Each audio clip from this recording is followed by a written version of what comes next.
There you're looking at £18 million worth of the best GT cars and the best GT grid in the world. And the best GT drivers as well, and this is going to be all action. So the cars, as we scroll to the end of the grid, it's going to be perfectly timed. This is the last couple of rows on the screen just as we get them through Luffield. The pace car peels into the pit lane, and so Wolfgang Reip and Marco Seefried, the two drivers at the front of the grid, are going to slug it out on the run down towards Copse Corner. They've got Jean-Carl Vernet and local hero, British driver Rob Bell, then on the outside of the second row in the orange McLaren as we are about to go racing. Then the cars come up towards the red lights. The lights will go out to get the race underway. Now away they go. Who makes the best start? Jean-Carl Vernet's on his toes. A good start also by the second of the Nissans from lower down in the hands of Gator Palatu. But it's going to be in the lead, the Nissan of Wolfgang Reip as they round Copse Corner for the first time. And just look at this. A long line of cars pouring through. The leaders head up towards Beckett's for the first time. Rob Bell going for second place at Magnus. He's done it. Well, brave move around the outside into the contact already, and that's up at Beckett. So we see one car, two cars. In fact, we're looking to see it on the inside of Beckett's and bouncing over the infield as they make their way back onto the track. So are we going to see already on the opening lap a safety car? As the cars came up to the lights went out. There were still cars coming through Brooklands, almost the best part of half a mile behind the start lead. It was Broniszewski in the 11 Ferrari that's been tagged and gone off the road. Of course, that should have been a quick car, but they all escaped cops. There's also problems for 77. The BMW look has got strife as well. Damage on the front left corner for Attila Albroy, who is bringing it back to the pit lane. So straight away, a couple of cars in trouble. Inevitable, though, I suppose, with so many all going for the same piece of real estate. At the end of Vale, one of the Mercedes, they're getting squeezed out wide as they work their way now up towards the wing, accelerating now round the right-hander. You're with the 59 McLaren. This is the number 7 Bentley. Yes, coming through Abbey. Oh, there's the problem again. We saw contact in the Beckett seconds. The Ferrari went off to the left. Something went off to the right. That was the BMW. But the Bentley making progress already. Oh, another place coming into the loop.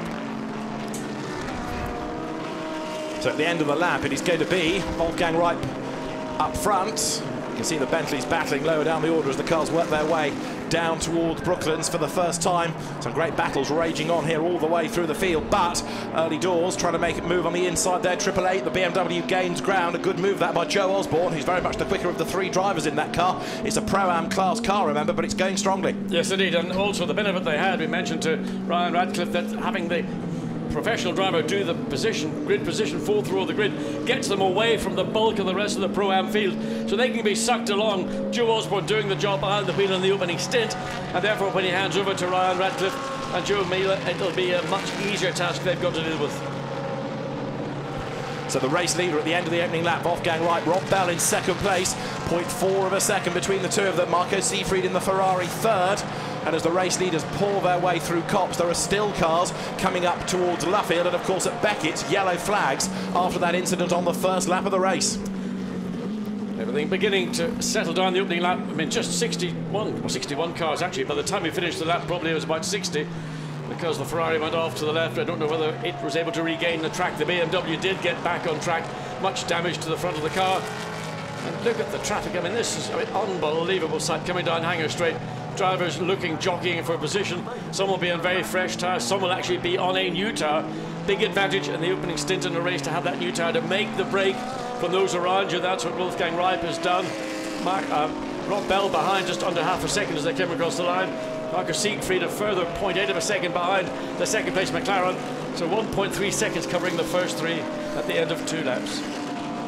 And drivers now with the balanced performance finding they get behind another car. Theirs works well on certain parts of the circuit. The opposition's car might work well somewhere else, so overtaking not that easy. Daniel Lloyd in the 44 Aston Martin there was trying to gain ground. A move possibly to be pulled here, coming up towards the loop. Number 8 Bentley, that is. Maxime Soulet at the wheel. And there's a white flag being shown at the marshal's post, meaning there's a very slow-moving car just around the corner. Let's see, into the pit lane has come 0 BMW, so both the Brazilian BMs in strife on the first lap.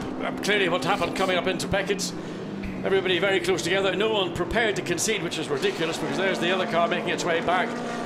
So both the Brazilian BMW has been in contact, and I mean, that's something a team manager will not be very happy about. There should have been a little bit more consideration. It's a long race, 3 hours. Don't try and win it in the second corner.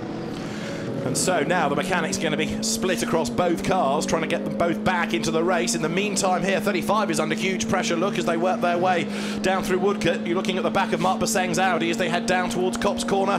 They're about to dive into the right-hander. Is there a chance up there on the inside? Not quite, but if the Audi goes a little bit wide, is that going to help Nicolas Lapierre? You're on board with Lapierre in the McLaren. He's got the run. Has he got the room? Here comes the move. No, it doesn't. Basseng just able to defend. No, it's clearly it was going to be an easy defended position.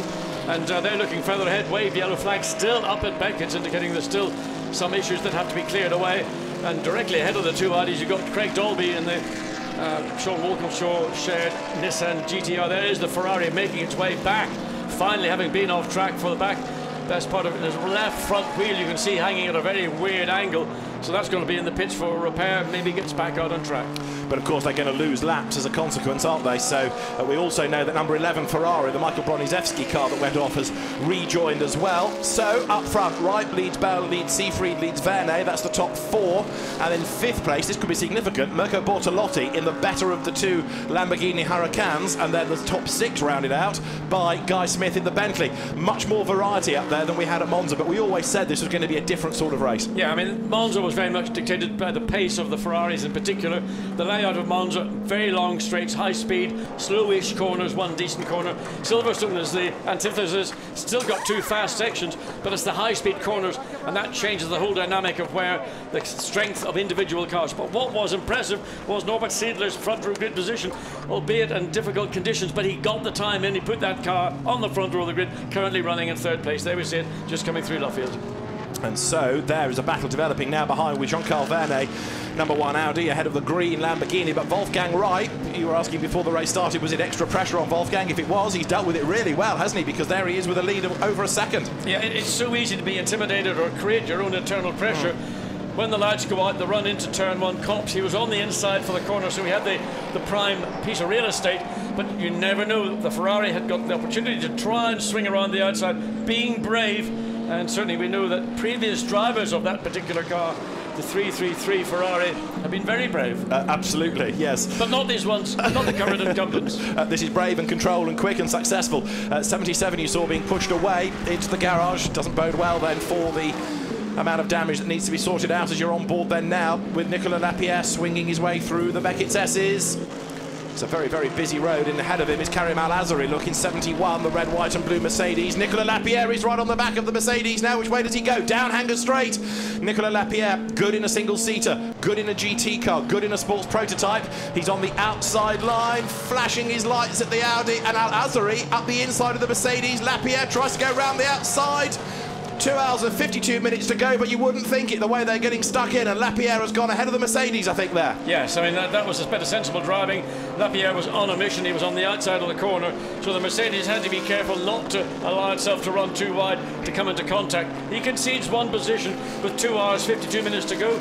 That's clever. Indeed so. Already, you won't be surprised to learn people being warned about track limits, but I think if we get any penalties, I'll tell you. Otherwise, just assume that if people run really wide, they'll have the finger wagged at them, because that's what's happening at the moment. As you look at the battle for fourth place, Audi versus Lamborghini. They're both out of the VAG stable, of course, but different types of car. The same platform they run on, but after that, they're very different. And as they come down towards Brooklands, Mirko Bortolotti thinks about making a move on the inside there against Jean-Carl Verne. Tried to force a mistake out of him as well, couldn't do it, and look what looms over them in sixth place. The mighty Bentley in the hands of Guy Smith, still in contention as well as the leaders work their way over the line. Wolfgang Wright up front, their sixth is number 7. Mark Ilbenson told me just before I went on the grid, the qualifying, they've got a qualifying pace, they can't do an awful lot about it, but they've got a great race pace, and that's what he was anticipating, seeing this car move forward. Starting on the 5th row of the grid, Guy Smith, now currently into 6th place. So also charging, he's got the Lamborghini within his sights. Jean-Carl Verne probably holding up to some degree the Lamborghini, and that's allowing Guy Smith to draw closer to both those cars. The news we have from the pits is that the BMW Sports Trophy Team Brazil is going to try and get both cars back out. Of course, there's lots of race left, so they might as well try and get back out and see if they can salvage class points if possible. So the team hard at work. Also hard at work is Jean-Carl Verne, of course, because he's got the Huracan, the Lamborghini there, right up behind as they come down through Vale. the Huracan, new to GT racing this year, GT3 being a very good category for it. And look at this, Nicolas Lapierre is trying to get past anything that gets within his sight round the outside at Stowe. Great stuff. Yeah, I mean, Nicolas Lapierre has got pace. Both these Ryan Racing McLarens are quick cars. Davy Ryan again saying, we have come here this weekend expecting a victory, particularly in the car, the 658 car, Rob Bell, Shane Van Gisbergen and Kevin Estre. That's the car currently lying in second place. But the backup car, the second car, Nicolas Lapierre, Alvaro Perez, clearly capable of matching the pace of the second place. One or two of the Ferraris there running wide. Look, coming out of Club Corner. Battle on between Vincent Abril in number 84 Bentley. He's got one of the Audis tucked up behind as they work their way up through Abbey and then Farm. Here are the leaders coming down to Brooklands. Rob Bell, Orange McLaren second. And this is fourth place. Now you're looking at Verne ahead then of Bortolotti. Then it's Smith. Joe Osborne seventh, leading Pro-Am. Excellent effort that. In 8th place is 75, which is Frederic Verviche. In 9th place is Frank Stippler in the Audi. And in 10th is, at the moment, number 22, which is Gaetan Palatou. Let's have a look at the start of the race once more as the cars charge their way down towards Copse Corner. Bentley being squeezed out on the outside there. Yeah, but there's an illustration of V6 turbo power, particularly the low end, the grunter that Nissan just gave it that little initial advantage. It's a brief run from the start line down into turn 1 into Copse Corner, and he was able to take track position, control it. There we see Kevin Estre getting very racy, not Kevin Estre, getting very racy, coming down Rob Bell in the McLaren, going the long way around the outside and then putting himself in a position to get up alongside the Ferrari. Just see the momentum the McLaren carried off Copse, and again he was well ahead by the time he got in to the first of the right hand part of Beckett's. And this is where it all kicked off. The Ferrari arrived sideways and backwards, and then the BMW spun, I think, collected each other. Yeah, they did. One spun as a consequence of contact, and the following BMW sort of ran over whatever was in the track, and that's what led to that car also having to make a pit stop. But the beauty is when you start with 61, you've always got a lot left. This is a replay of what we saw a couple of laps ago. And it's really all about Nicolas Lapierre in the second of the two McLarens making ground on the Mercedes, then looking to find a way past the Audi ahead. Here we go. This is the Audi, and the Lamborghini is the sort of version, the G2 version of the Gallardo, where the Audi is still running in the G1. The G2 did win at Nürburgring last weekend, and that will be a car we'll be seeing more and more and more of. So a lot of pace in the G2 yet to be discovered.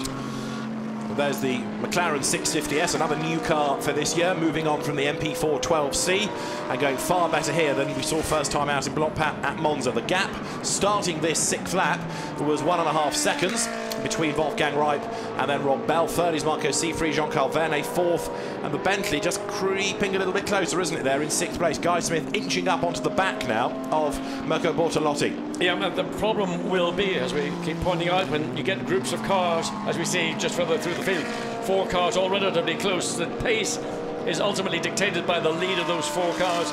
So what you don't want to do is actually get stalled out with that group of cars. You want to try and maintain your momentum. What Guy Smith might be doing is just balancing his lap time potential against where he thinks he may have an advantage and try and use that when it comes to it. Number 12 BMW in Pro-Am there. Henri Acide at the wheel of the car, fending off Vincent Abril in the big Bentley. HTP running that car. It's not one of the M Sport cars, and Vincent Abril has never raced here before. He was out at the bronze test yesterday morning for the novice drivers or the bronze graded drivers, and he turns through Copse Corner now, fending off a whole load of traffic. 19 Lamborghini goes through quite a long way down compared to the sister car, but Andrew Palmer is at the wheel, 24th overall, and he's not raced here either. No, but again, compared to where they started at Monza, they had the advantage of getting that clear air, being able to run at the front and dictate the pace. When you're not at the front, your pace is being dictated to by those that are ahead of you or around you. Now here's a fascinating look at the BMW versus the Bentley. Henri Acide versus Vincent Abril as they come down Hanger Straight.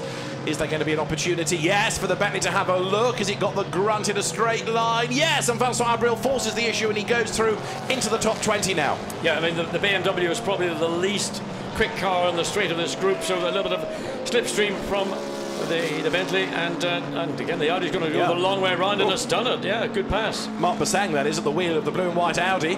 Good move, and have a look at the black and yellow Aston Martin. Michael Meadows at the wheel, and he's gone through as well. So you kind of get put off your stride a little bit, don't you, and then lose a whole load of places. Yes, but also that's a lot of pressure, and suddenly you lose your sort of sense of equilibrium, you lose your momentum, and you think, please go, please pass. I don't want any more of this pressure. I'll sort of group and then have a go later on. Ori Hassid is certainly not a slow driver. Remember, he was a class winner in the Nürburgring 1000 last year. He's not in the first flush of youth, but still very competitive. Good fight here, look. Andrew Palmer coming under attack from Morgan Moulin Trafort in the red Ferrari. And you've also got Peter Schotthorst in there in the number 4 Gulf-backed WRT Run Audi. So this is what it should be. 3 different brands running nose to tail. Yeah, and the Lamborghini is going to be swallowed up, coming down, well into straight down into Brooklands on the inside. He's got control of the corner, Andrew Palmer. He can hang out there on the outside, but he's not far enough forward. But the Ferrari twitches. The old Audi comes back on the outside, trying to make the switch back. So Andrew Palmer may have lost the position on the straight line, but he's not prepared to give it up quite yet. For a Silverstone rookie, he's doing pretty well here. Behind is Peter Schotthorst, and he's not done many laps around this circuit either, as a good little fight develops up the road here, because turning their way through Cops Corner is 74. That's the Anders Fjordback Audi. And Karim Al-Azari is in the mix as well, and so too is Vincent Abril, who's going to be ahead of the pair of them as they get up towards Beckett's. Look how nimble the Bentley is. It really, for a large car, what would ostensibly be in its stock showroom form, overweight, but very light, very nimble, great suspension, great chassis. It's also interesting to see how more confident drivers get as they progress through a stint. Here's Vincent Abril making good progress now. The incident at the start between Broniszewski's Ferrari and the Sergio Jimenez 0-numbered BMW is under investigation. Rather hard to investigate easily, I would have thought, given all the traffic around, but the stewards are going to have a look at it and see whether anything needs to be done about the incident on the first lap. But to be fair, the BMWs penalised themselves, really, by driving into each other subsequent to the Ferrari being speared off. And number 11 is down in 58th place, and it's 2 laps behind, so it has rather ruined the race for Broniszewski, Bonaccini and Lyons. And that, remember, is the other Kessel car. They lost 1 in qualifying, and the other one's already effectively out of the race because it's lost 2 laps. And the damage to the car that was lost this morning in qualifying is very substantial indeed. We thought maybe the car might be repairable, but when I had to look at it in the Parc Fermé, forget it. It's mostly biffer I would think. Basic chassis is okay, but all the bits hanging off the front definitely are not going to be ever seen on a racetrack again. 50 Ferrari here, coming under attack. A lap down, we've got the traffic being lapped already. That's the car of Gary Kondakov, the business development officer at Kaspersky. Over the line goes Gaetan Palatu, one of the PlayStation Academy graduates. And have a look at this. Michael Meadows sticks his nose up the inside of Mark Pasang and he goes by. Great move coming into Brooklands. So that is for 21st place. Only 21st, but out of 60-plus cars, it's not bad going. Michael Meadows then up into 21st in the Aston. I mean, a guy who knows Silverstone, part of the British GT Championship, Porsche GB Championship, knows these circuits inside out, backwards to front. The problem was by not getting to start in the top 10. Yeah. You've got so much additional hard work, put so much extra stress, strain, particularly on the tyres, to some degree in the brakes, whereas the drivers, the cars, the front 3, for example, clear air, and all they have to do is just worry about when they come to lap traffic to make sure they get through it cleanly. So Meadows now is right onto the tail of Karim Al-Azari in the number 71 Mercedes. That's the red, white and blue Pro-Am car run by the GT Russian team. So the Emirati for a Russian team in a German car under attack from the Aston Martin. And at the same time as being under attack, he's trying to find a way past Anders Fjordback in the ISR Run Audi. So there's a whole line of cars here. This battle pack just grows because every time you look up there's another one that's tagged onto the back of it. Meadows is under attack again. Yes, he's got to be very careful. He's focused very much in the rear of the Mercedes, but the Audi under the rear wing. So, I mean, right now the Audi's got to be in a very strong position to try and take that position away. Try to do it going into Abbey, a very difficult position. He's not close enough to do so, but he's putting the Aston under pressure, so he's having to keep what is happening behind him in his sort of peripheral vision. And round we go, and that's a big... And was that contact, or was that just simply self-induced? It's Kondakov's Ferrari that was in the gravel yesterday that had 2 or 3 offs at Monza. I'm afraid this is this year's Ferrari that draws attention to itself. I wonder, maybe he just went so far off to the right to let people through. Did he catch the grass verge? Maybe there was contact. We couldn't quite see what caused the spin, but certainly the car is off on the outside now of Village Corner. Indeed, so hopefully it can get back into the race. No yellow flags that we're being told about, so the leaders go by. We've done 9 laps. Wolfgang Wright leads, Rob Bell leads, Marco Seifried third, Jean-Carl Vernet is 4th, Mirko Bortolotti is in 5th spot, and 6th is Guy Smith, Joe Osborne is 7th, 8th is Stippler, 9th it is Frederick Vervisch, and in 10th is Maxime Soulet. Now, Antonio Herman is the boss of the Brazilian BMW team, and he can tell us all about their woes early in the race. Antonio, as a team boss, that's not the ideal first corner, is it? No, not really not. You know, starting in the middle of the grid is very difficult. Too much traffic, and shit happen. Things happen. We see a lot of action around the car behind us. Is this car fixable, ready to go back out? It's fixable. We are trying to fix the car, at least to make some laps. The other car is going very well so far, one lap behind, but in a good pace. Let's see what happens in the end. So is that the point, when you've had a situation like that, you know the race is beyond you, is it just try and get as much out of the car as you can, make the most of the weekend? Yeah, but you know, it's a good practice to spot 24 hours. So we have to fix the car and keep the moral high, and this is the race. Are you angry at your drivers? No. No, I drove, I know it's not their fault. Happens. Thank you very much, Antonio. And apologies for his rather colourful language. You can understand the frustration, but interesting the way that he said, treat this a bit like Spa, you know, where it's a long race and you are going to have setbacks and you do need to work and keep morale high and get back onto the track. Interesting looking at it that way. I have to say, it would be lovely to have ever had such a forgiving and considerate team manager, team principal. Didn't have any of those around when I was behind the wheel. Any mistake, well, you know, we race as a team, we lose as a team, but that was your mistake. It's a good job you never made any. Tried hard. Go Dolby, go Craig Dolby, number 70. The Dolby, was that the Dolby Babes? Well, the Dolby Dolls. The Dolby Dolls. It's Craig Dolby ahead. You are Nicolas Lapierre for a moment, and Craig Dolby is up the road. It's great to have Craig back in European racing, still much underrated with the MRS GT Nissan, and Nicolas Lapierre comes out of Copse Corner then. These two are 16th and 17th. Up towards Beckett's they go, swooping their way now through the right, left, right sequence of corners, and now we're going to see on the Hangar Straight whether the Nissan or the McLaren is the car to have. Going to be interesting to see now. Lapierre, very, very fast driver anyway, is in hot pursuit. Yes, catching the Nissan is one thing, overtaking the Nissan is going to be another thing, because we know how strong the Nissan is. Big engine, big heart, big turbos, lots of straight line speed. The McLaren may be the more nimble of the cars. It clearly does under braking. You can see catches up onto the rear. But it's catching is one thing and overtaking is something else. And Craig Dolby's got his own little battle going on. He's focusing very much on trying to find a way past the Aston. McLaren all over the back of the Nissan in the lower speed corners. This is where the traction, certainly of the McLaren, is going to be at its advantage.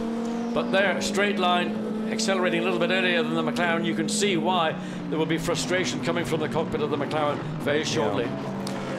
Lapierre, who was part of the Toyota World Endurance Championship program until he was first of all put to one side and then quietly ignored and then sort of dropped really without anyone getting to the bottom of the story. So Nicola himself is trying to regroup and kickstart his career. He's a real asset to any team, I would have thought, particularly in the Blancpain Endurance series. So we hope we see more of him, particularly in Spa, for example, where he should excel. His kind of circuit, that. Comes out of Aintree. The Nissan here still has the advantage. We're on lap number 12 for the race leader, Wolfgang Leip. And everywhere you look, really, there's pretty much a long, long gaggle of cars. Well, the MRS GT Racing Nissan, Craig Dolby behind the wheel, have been working very hard. They've struggled a little bit with pit stops, certainly at Monza and at Brands Hatch in this sprint round a couple of weeks ago. They have now got pit stops down into the low 20 seconds, which they reckon is a big, big improvement. Not as good as the best. Oh, and a big lock-up coming down into Vale. Could that have been Julian? Perish the thought. I think they put Ian Loggie as the owner in first, yes. So Ian Loggie in the Audi and Jean-Luc Blanchemin in the blue and white BMW. This is in the AM class, don't forget. And these two quite a long way down the order. For now, they are 52nd and 53rd, but it's still a mighty battle. It's a big battle. The AM class is very tough indeed. And Julian Westwood, the point is, will take over the Audi, number 24, and he's going to be very quick. Ian Loggie, the car's owner, and the Audi that we're talking about, the second of these two cars, run by a British team, Team Parker Racing. Stuart Parker, the Leicestershire man, who runs Caterham programmes and Porsche programmes and touring car programmes, and now can Ian Loggie make a move? If it's going to happen, it's going to happen down into Brooklands. He comes up, gets into position. Can he be late in the brakes? The BMW is slightly better position, but he gives it up, really, just sort of backed out of it and said, your corner, Ian, after you. And that, I suppose, what you get in the AM class. Well, I was going to say, very gentlemanly. It used to be the gentleman trophy, that class. This is less gentlemanly because there's Andrew Palmer trying to get up the inside of Peter Skotthorst in the Audi. But the R8 fends off the Huracan, and then you've got the vastly experienced Hubert Haupt looking the green Mercedes, who goes one side and then goes the other, and he can't find a way through. And behind Haupt is Hassid, and it's all going to come to tears if they're not careful. It's just getting out of position and not really thinking it through as clearly as you could have done. The Mercedes makes the pass, gets through the Lamborghini. Now it's going to get a run on the Audi coming up into Abbey. And look at behind, 4 abreast as they come down. What is the start-finish straight in the Formula One pits, the wing version of the circuit. Fantastic sight. The Ecuria Cost BMW is in the mix there, heading up towards Village. Devon Modell at the wheel, 3 wide in the background with the Emil Frey Jaguar being hung out to dry. Hubert Haupt has got himself up past Andrew Palmer. So you've got Skotthorst, Haupt, Palmer, then Hassid, then the anti-Burry driven McLaren, also 25 looking quick. Rino Mastronardi in the Ferrari ahead of Devon Modell in the blue BMW. And as soon as I tell you all that, the paces change again, so down they come towards Brooklands. Yeah, for every move you make, there'll be a counter move either behind you or ahead of you. So it's actually very difficult to make any real progress when you're in such a big group of cars, because you're always going to find yourself at one part of the track out of position, maybe back in position at another part. But to get up through these cars with the sort of the equivalency, the balance of performance, producing such equal overall performances, it's hard work. Absolutely right. Over the timing line they come. The Emil Frey Jaguar was in that mix as well, going strongly. 35 there is Mark Basseng, 23rd in his Audi. Up front, the lead gap still Wolfgang Reip over Rob Bell is 3.3 seconds. Wolfgang Reip has done a good opening stint. He's not made a mistake. He's used the strengths of the Nissan. He's got that small advantage, only just 3.3 seconds. 3.3 seconds. Not a lot of time, but it just allows him not have to deal with the pressure of what's behind. He's got to be able to think about, how do I get through the lap traffic, which I'm now going to be getting into. Just came back to an earlier incident. Remember, we saw the Kondakov Ferrari spin off the road. Well, that incident, which involved Vincent Abril, is under investigation. More news when it breaks. Nicolas Lapierre turns through. He's still stuck there behind Craig Dolby, and actually he's not quite close enough to think about making a move. No, and that's what's going to happen for Nicolas Lapierre. He is the tail of a group of cars, and the car directly ahead of him has got the performance where it's necessary. You can be quick in a corner, but if you can't use the speed on the straight, which is where overtaking is going to take place, you're not going to get close enough, for example, coming down Wellington Straight. And there's an opportunity to make a pass coming into Brooklands. You can do it down the inside. You really launch it down the inside, or take a chance the long, long way around the outside. Carry more speed, and sometimes you can get away with it. Now, Gaetan Palatu in the black Nissan heading this next train of cars, 13th and back. So you've got Gaetan Palatu just up ahead of Nico Bastian, then there's Dan Lloyd, then Craig Dolby, and then Nicolas Lapierre, your chauffeur, as they come through Woodcote. The Pro Cup standings on screen to have a look at. 10th in class at the moment, Marcus Winkelhock. I thought he would have gone better than that, but at the moment the Audi is down in 11th spot overall. There, back on track, is one of the 2 BMWs turning its way through Copse Corner, and also back on track is Gary Kondakov's Ferrari. Jimenez is at the wheel of that BMW you saw down in 56th, and reports of light rain around track, it now says on the timing screen. Got to be honest, at the moment where we are at Woodcote, we're bone dry. Well, there's no rain here. I'm not surprised. As I made my way back up to the commentary position, it was black all over the club Stowe corners on the racetrack. It didn't appear to rain, it moved through, but we've had this kind of very light showers coming through all the way through the morning. Even on the grid I could feel rain falling, but it was so light it was just not making any effect. Certainly not on the windscreens of the cars or on the racetrack itself, but it's in the air, and it may well just decide to unload at any time. There's the race leader, lest we forget, Wolfgang Reip, doing a very good job indeed. He came via the Nissan PlayStation GT Academy. He's been taught well and accelerates down Wellington Straight. Orange in the background is second, green is third. In other words, the orange McLaren there, Rob Bell. And have a look back, Marco Seefried in the Ferrari running in third spot. And when you watch the lead car, how little use of the racetrack he needs. He's not exceeding it, he's not sliding the car around. That's the benefit of that pole position. Smart thinking by the Bob Neville team to put Alex Buncombe out on a second brand new set of tyres to enable. There we're looking skyward. There is rain in the air. It's probably not significant, but it's there, and that's always going to be a little worry for teams. They're all on slick tyres. If it really rains heavily, obviously you come in for wet, but if it was like it was this morning, it's a tough call. Yeah. You could make the call to come in and go on to wet, and within 3 laps the track could be dry again. That was Jeroen Muller you saw a moment ago, having a look to the skies to try and work out whether it was proper rain, much more rain on the way. What do they do? Because we have had half an hour. Now, in theory, you would not pit for another 30 minutes and go to the hour mark. But you could, if you were with a 3-driver car and you wanted to be really clever on strategy, start to think about making stops after 40 minutes. But of course, that could well be influenced by what the weather is doing and what you need to do about tyres. Very much so. And of course, if we do get a weather front coming in, then you've got the potential of cars going off track. And then a safety car intervention, indeed. yellow flags. You know, they're so as we speak. And that's an on-dry track, I think. Well, that's Gary Kondakov's second off of the race, I'm afraid. That's up coming out of the loop, isn't it, towards Aintree? Yes, it is. And he may well have just simply too much throttle and just spun or looped the car around, for want of a different phrase. Yes, it's not called the loop because that's what people do. It did have the name in advance of it being created, that corner. But Gary Kondakov's second spin of the race, as I say, he was in strife a bit at Monza as well, so it's clearly a big learning curve for him. But hopefully he'll be back on track shortly, as the cars then have to go through that yellow flag zone. How are we doing for Bentleys at the moment? Guy Smith is still running in 6th place, and Maxime Soulet here is running in 9th.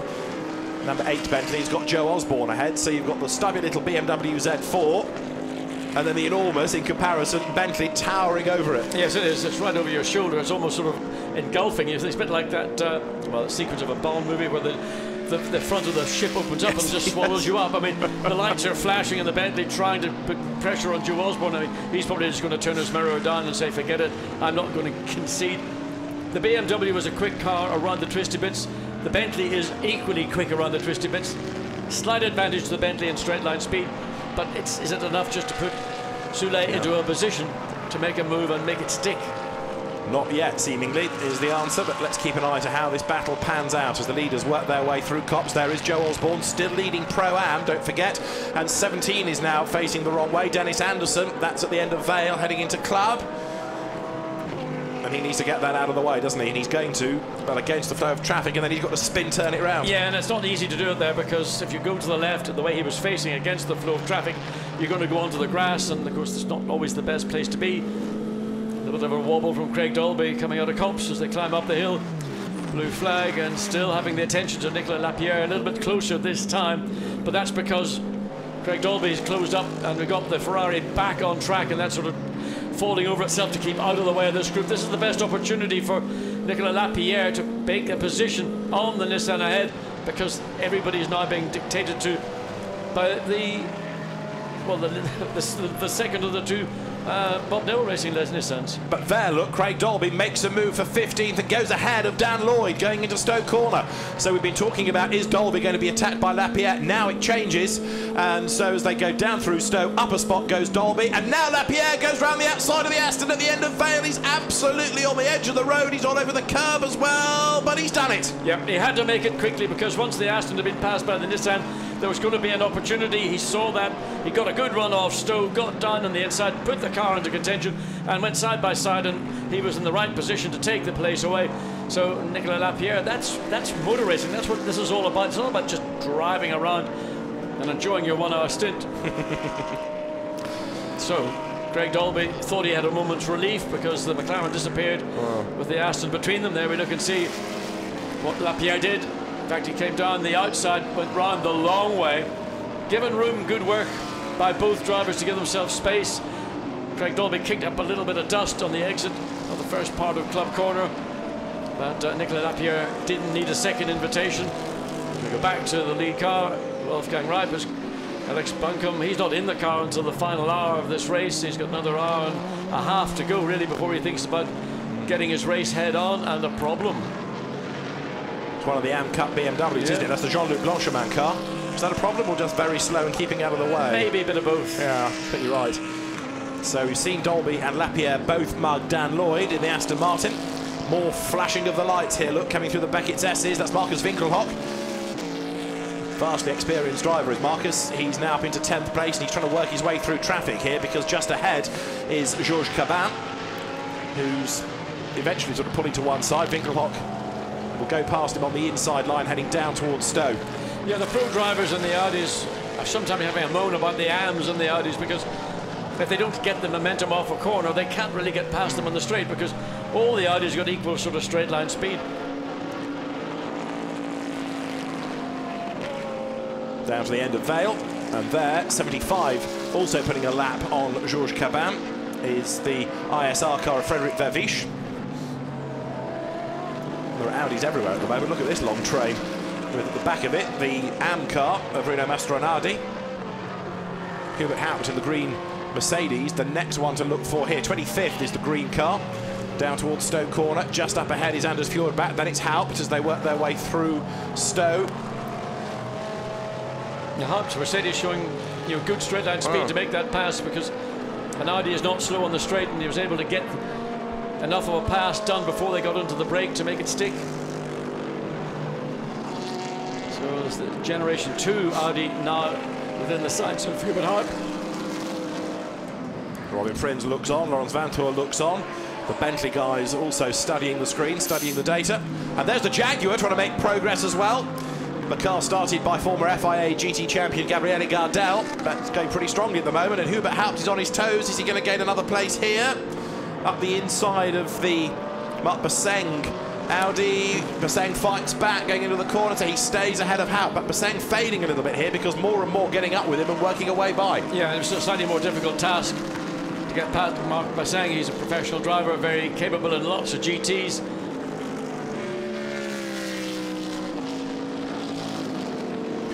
Now we have our first penalty of the race. It is for Morgan Moulin-Traffort's Ferrari. Morgan Moulin-Trafort, who is down with the Pro-Am teams for this weekend, and he has copped a 5-second time penalty for exceeding track limits. So we've had lots of people being warned, but now action is starting to be taken.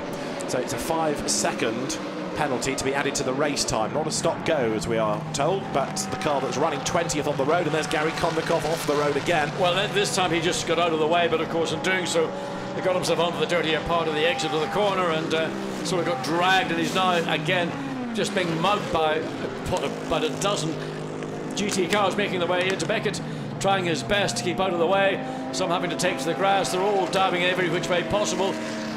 And Gary, I don't know, how can he enjoy racing when he's in this kind of situation? You've taken the thought out of my brain for me, because I was about to suggest it can't be much fun when you're having to keep dodging out of the way of cars lap after lap and getting yourself into a situation that you're going to struggle to get out of. Gardel there, just ahead of James Nash. Look as they go into Stoke Corner. Gardel is 29th, Nash 30th. Devon Modell at the back of that group in the black and blue Ecurie Ecos BMW. Oh, Craig Dolby has a go up the inside there to get himself up past Nico Bastian, and he has done it, and that gave him 14th place. Good move. That was a real scratcher's overtake. Typical single-seater dive down the inside. Shut your eyes and wait for the bump, and it didn't come, and he got the position. Go, Dolby, go. He's going. He's going. He needs to. That's a strong car. Sister car to this, not from the same team, but from the same manufacturer, leading this race comfortably. Well, I say comfortably, it's now the gap has dropped from over 3 seconds down to 1.2 seconds. I suspect primarily because of the traffic that, of course, the lead cars are now having to make their way through. Now, this is the interesting part, isn't it? Because Wolfgang Reip has done quite a lot of racing in a short space of time. There's no denying his ability.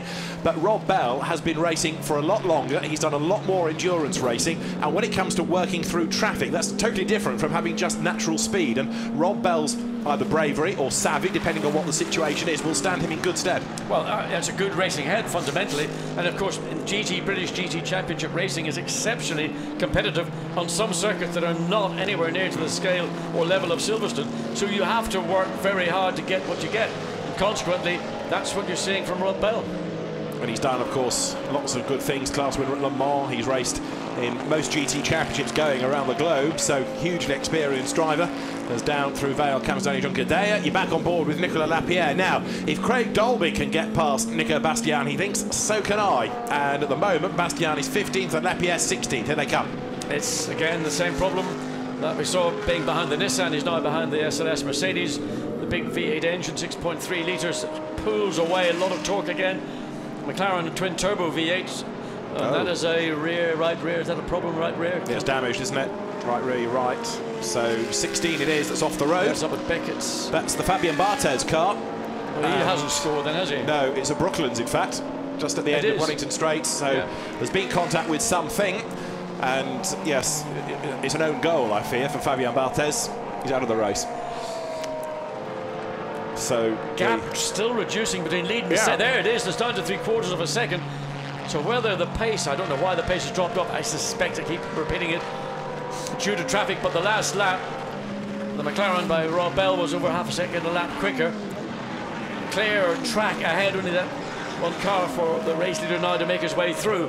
But that's the sort of opportunity that Rob Bell will be looking for to get back into contention. And you can see concerned faces from Buncombe family as they were looking at timing and scoring and realising that the comfortable gap that they had is suddenly becoming an uncomfortable gap. But Ripe is equal to this because he knows he's got to push, and he's now flashing his lights at the traffic to say, come on, out of the way. In 20 minutes' time, they can think about a pit window. It might be that they bring the car in a little bit early just to get away from any traffic situation. But Ripe goes through and cleverly puts a back marker between him and Rob Bell. Yes, that was just... It was partly... Oh, no! Kondakov again! I mean, that was unbelievable. Cars split the Ferrari one side and the other. I think you can see, look at the look on the Nissan pit. That wasn't a problem for... There was a problem for Rob Bell because he was completely unsighted by the Ferrari, again, facing the wrong direction. So Kondakov, I've lost track now. I think that's 4 offs that we've seen so far in the race. So he's got 19 minutes before his pit stop. But yeah, I mean, if you're having that kind of race where there are all these dramas for you, you must think, I want my stint to finish. Yeah, I would say so. I think probably the team might be saying the same as well. Indeed so. So we had one particular Ferrari driver last year who was in strife quite a bit. Double wave yellows look coming down towards Brooklands. So we've got, this is because of the Fabian Barthez car that's off the road in the gravel, and it needs to be retrieved. In fact, it's just on the edge of the gravel, really. So, yeah. I don't know, there's nobody attending to the car, whether they intend to leave it there. I would be surprised if they did. It's in a vulnerable position. What they might be able to do is just push it out of the way and hide it behind the barriers, because there is that facility in that section of the circuit. But the marshals are on their way. I can see them now moving as you look at Nicolas Lapierre trying to get on the back of this man, Nico Bastian, 15th place. The Rover Racing Mercedes goes through. Steph Dusseldorf, one of his co-drivers, looking a bit nervy about it. Steph's yet to do his stint, of course, and he's a very quick driver as well. So every car has real heroes in it. Nico Bastian doing a good job here. Yeah, but this is really working to the advantage of Craig Dolby, because he's able to make clear air between the Mercedes and himself, and really his focus is now coming up to the sister car of the lead car. So it's Nissan's first and what's it, 13th and 14th? That's right, yeah, because the black car is Gaten Palatu in the second of the Bob Neville team cars, and there is 73 Craig Dolby. I tell you, I know there will be some people in the pit lane who will be smiling at the opportunity to see the MRS GT racing car getting ahead of the Nissan GT Academy car. That's the rivalry you get within independent make. Absolutely. Another yellow flag was being waved there at the Beckett's S's. Try and piece that together in a minute. This is Craig Dolby's place to take. And we have a full course yellow, that's right. Full course yellow. So it's not a safety car period, it's a full course yellow. Everybody has to slow right down, but you don't have to scramble a safety car. It's easy to instigate, and it's easy to end as well. You don't have to have everybody bunching up. The gaps will remain the same. So we have a full course yellow, and it's because of the Barthez Ferrari. So are we seeing some drivers getting ready? Helmets being put on, and there is the second place McLaren. To some degree, I was going to say, has that helped them or not? I don't know.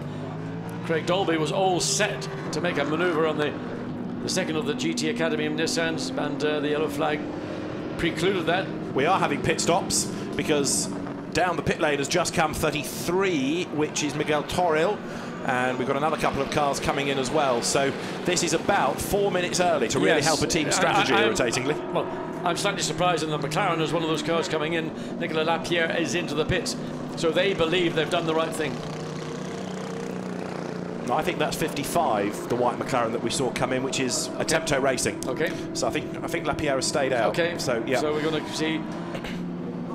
Now there are the Nissans, absolutely nose to tail, ready to carry on their battle. But of course, this full course yellow doesn't allow people to bunch up. You have to stay at the speed, and therefore nobody can close up. This was close anyway, so that's okay, that's all fine. But if you stay at the requisite speed, then the gap will remain as it should do to the car ahead, and that means that 1.140 seconds is what is between Nissan and McLaren there. And it's nice that that little gap was able to be opened up just before this yellow flag came out. Now let's find out a little bit more about what's going on in Nissan land. OJ's with Bob Neville. Bob, Wolfie's done a great first stint. Yeah, he has done a very good stint, and lost a bit of it now because McLaren's just closed up on him, but he's done a good job. It was real high in the mouth stuff for a second as I went past that car facing the wrong way. That was scary, wasn't it? That car came the wrong way from nowhere, for as we're concerned. But yeah, cool. So what's the plan now? Then obviously you've got a chance now maybe to change drivers. Do you go early? We weren't planning to. We might now just change the plans. In fact, I ought to perhaps get back because the window's open and yeah. Can you give us a little heads up? Are you going to change? Probably not. Probably not. Okay, thank you, Bob. Rob Bell down the pit lane, out of second place. So, interesting tactic. Yeah, it is. It's a rather surprising tactic, hearing that the lead Nissan wasn't planning to come in. They're going to stick to their schedule. As a McLaren has stopped in the actual pit lane itself as opposed to finding its box. And now it's got moving and moving again. Did he get lost? Or did something happen on the car? He's making his way back out to the track. Seems strange. But the key, I think, that we've just witnessed is Rob Bell coming in very, very early indeed. And that car will be handed over to Shane van Gisbergen. And I'm not quite sure of the pull. I mean, that's a really throw the dice kind of maneuver. That's how you win races sometimes, though. Can be how you lose them as well. We won't know quite how it's panned out for a little while yet. And as the cars work their way over the timing line, Nicolas Lapierre is going to come in as well. You're looking at what's happening on the Hangar Straight, but we can see who comes into the pit lane, and the second of the Von Ryan cars has just come down the pit road. So Nicolas Lapierre has arrived in pit lane as well from 16th place. So they're effectively losing less time by making the pit stops now under these controlled conditions rather than doing it under green flag conditions. And they're not the only teams doing this either, Von Ryan, because you've also got coming in the HTP Bentley and one of the, I know it's a long way down, but one of the Brazilian BMWs. So more and more teams are getting ready to try to take advantage of the slower race pace. You lose less time doing a pit stop while it's like this than proper green flag conditions. Of course, the teams aren't aware as to how long. I mean, the Ferrari, the Fabian Barthez car, has been loaded onto the back of a truck. So I would anticipate the yellow flag being withdrawn certainly within not more than one more lap. Yeah. And that would give us another 13, 14 minutes of racing. But the gamble is, as we've seen with Von Ryan Racing, McLaren to bring in Rob Bell in second place earlier than the schedule with the view to getting him back out, back up to speed, and then maybe finding clear air when the bulk of the field will all be planning to make their pit stops. Fascinated to see what the other Pro Cup teams do now, because we've got one of the Lamborghini Huracans coming in, and look there, Bartez's car is out of harm's way, so that green flag could replace the yellow any second. There's going to be less than 10 seconds, I'm told, to the green flag being shown, and so one or two drivers have just elected to pit. But we go green, we're back racing, and it's as quick as that. Don't worry about a safety car peeling off, you just replace yellow with green and you're racing. Come on, Wolfgang, foot to the floor. That was slow, that was lazy. He didn't realise just the green flag had been thrown and lost momentum. So not asleep at the wheel, but certainly not as alert as he should have been. That should have been a command from the pit wall instantly that the flag has gone green, get on it. And Wolfgang Reif a little bit slow in reacting to the change of conditions. And so chasing after him now, the green Ferrari of Marco Seefried. Remember, the orange McLaren has pitted. Shane van Gisbergen has taken it over. We'll see where he feeds in at the end of the next lap, but Wolfgang Reif is the leader there. Andrew Palmer has been replaced in number 19, and we've got one team manager being summoned to race control, but it's out of the AM Cup. We'll worry about that in a moment or two as the race leaders head up towards the timing line. So green flag conditions then after a full course yellow, and the leader in 23 is Wolfgang Reif. Second is Marco Seefried now, and third Jean-Carl Vernet for the Team WRT Belgian Audi Club. Interestingly, the car stayed out there. Up into fourth place now is Mirko Bortolotti. Up into fifth is Guy Smith in the Bentley. Up into sixth is Frank Schnippler. So the lead gap between Seefried in second place and Wolfgang Reif leading is 1.5 seconds. So it's sort of familiar territory to that we saw with the Rob Bell before the yellow flag came out. So Wolfgang Reif and Bentley in trouble. It is. It's the HTP car, and that's just pitted, hasn't it? So this is an outlap. Right front looks like it's either flatted or is missing altogether. And he's making the loop. This is the historic loop that you use when you're racing in the Grand Prix circuit down in Club. Trying to work out whether it was a loose wheel or a punctured tyre. but something's gone wrong on its outlap, so it had only just pitted. 58, Shane van Gisbergen, 13th after his pit stop. I think that's pretty good position. I think that's all right. I think by the time everybody else makes their stop, exactly, with the busy pit lane we're going to see and the delays of, you know, maybe having cars around you when you want to make your stop. So I think that was a clever move by Van Raan Racing to get Rob Bell in and Shane van Gisbergen out into the car. He's 34 seconds back, Shane van Gisbergen, so he'll make up most of that on the pit stop when everybody else has to cycle through. I hesitate because the Bentley was off the road again, but I think that was just keeping out of trouble, wasn't it? Keeping out of the way, it's letting the quicker cars, the lead cars, get through, and that's good manners on the racetrack.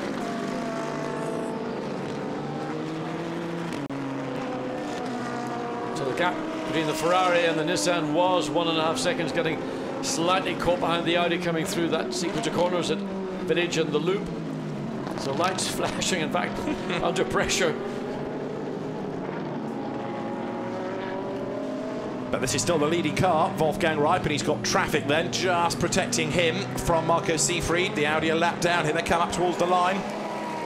And look how much closer as well. Jean-Carl Vernet is getting in third place and he's taking Mirko Bortolotti with him. So it's Nissan, Ferrari, Audi, Lamborghini. This is the second place car. Gap down to just over half a second, but a car between the lead Nissan and the second place Ferrari. All of which accounts for some of that loss of time. And the Ferrari is going to lose a little bit of momentum coming through Beckett's. It's just going to have to wait. The speed of the Audi is sufficient that he can't really make a maneuver. We'll try get a good exit out of the final part of Beckett's. Maggots down on Chapel Curve, then down the Hangar Straight. Used to be the quickest part of the Silverstone circuit, now pretty much matched by the distance and speed of Wellington Straight. Siegfried looks done, can't get it done. And of course that's Lappery, so you expect that a quick car would easily sail past a slower one to put a lap on it, but it doesn't work like that in GT3 racing all the time because of the balance of performance. Now this is the fight for third still. Jean-Carl Vernet ahead of Mirko Bortolotti. Down they come through at the end of Vale into Club Corner. And Jean-Carl Vernet can't shake off Bortolotti, can he? The former Formula 2 champion. Very, very good driver is Bortolotti, and it's good to have him on a good stage like this where he can remind people just how quick he is. Yes, indeed. And again, just watching the traffic pattern as it builds up. So we come through Abbey, then Farm, then Village, and then under brakes. Trying to get through the traffic cleanly. The Audi sticking right to the tail of the Nissan. And the Mercedes stays over to the right, left. That's the... Oh, the leader tags the Ferrari, gets a tap in the tail. Seefried goes round the outside. He's going to get the race lead. He's done it. Marco Seefried leads, but the back markers did Wolfgang Reip no good at all there. And all over the place, blocking them. Well, this is something that's going to be very much... And now all of a sudden what was a lead has disappeared. Bits of rubber coming off, and Nissan, there's damage to the Nissan at the front, whether that's bodywork or tyre shredding. Something certainly clearly is coming from the front of the Nissan, and that car may well need to make a very rapid entry into the pit lane to consolidate the damage that has been done. And he's staying out. I think that should have been immediately into the pits. You can see look everything. at the right front damage. Yep, flapping around. So the new order is Marco Seefried leads from in second place, Jean-Carl Vernet. Third is Mirko Bortolotti, and Wolfgang Reip in the traffic, caught out with cars all around him. There was contact, he tagged the Ferrari, then he got hit from behind. A little bit of inexperience, and Ketsu Masachio ready to take over. He's not amused. I mean, if I'd been the driver in the Nissan, if I was Wolfgang Reip, I would have taken the initiative and immediately entered into the pit lane and got the repair done to the car. You can see the right front heavily damaged, the headlight cover is gone, and bits of, I suppose you might call it gaffer tape flapping, and that attaches to the bodywork to make sure all the shut lines are as clean as possible. So Wolfgang Reip possibly a bit distracted by having the back marker trying to unlap itself and race against him, and he just clipped the back of the Ferrari head, turned it round, and then was hit from behind, and others did quite well not to get embroiled in it, in fairness. And Wolfgang Reip, okay, he's lost places, he's down in fourth, but he's doing his best to stay with them. How much damage has that car suffered? We'll have to send OJ back down to Bob Neville's garage. In has come 99. Look, Nico Bastian to hand over. Out he gets. This is the car that he shares with Klaus Graf and Steph Dusseldorf. Surely now they must bring the Nissan in. There's no point in staying out. He's only going to lose ground to, certainly to the second place Lamborghini. and but principally to the lead Ferrari, which is able to pull clear now that it's got clear air, is in the advantage. So the driver change and fueling done.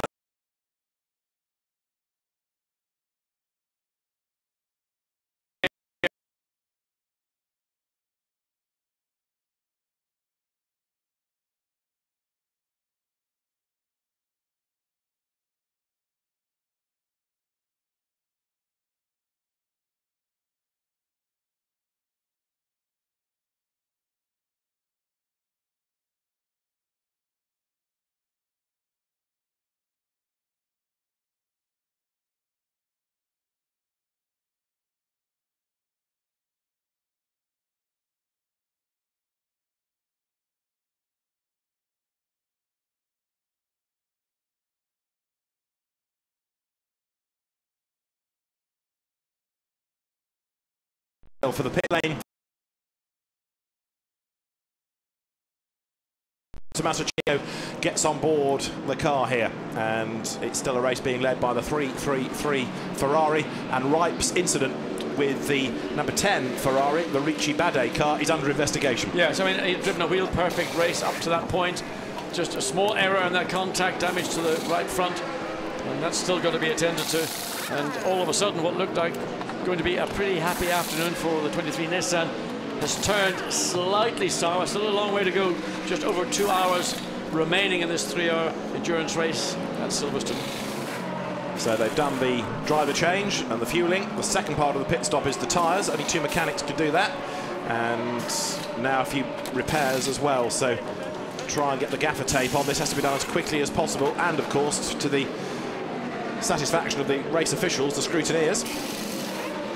So the sticky tape is on. That should hold it together. No more bits of sticky tape needed, and all of this is wasting time. Yes, indeed, and of course the front wings, carbon fibre wings in these cars, there are attachments and a problem.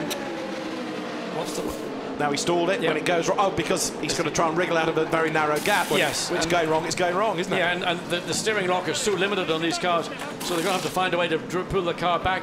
Are they allowed to push it back, or is he going to find reverse gear to do it himself? Oh, dear me. It's all turning into a pantomime. So Chia's got to try and start the engine. Well, he's probably got it in gear, and he has to get it out of gear before he can start the engine. In the meantime, works continue in the Ferrari ahead. Sounds like the engine's been fired up now. If they need the Ferrari out of the way, then the Nissan can go. And how much has that wasted? Well, 20 seconds more? The race. Well, yes. It's gone.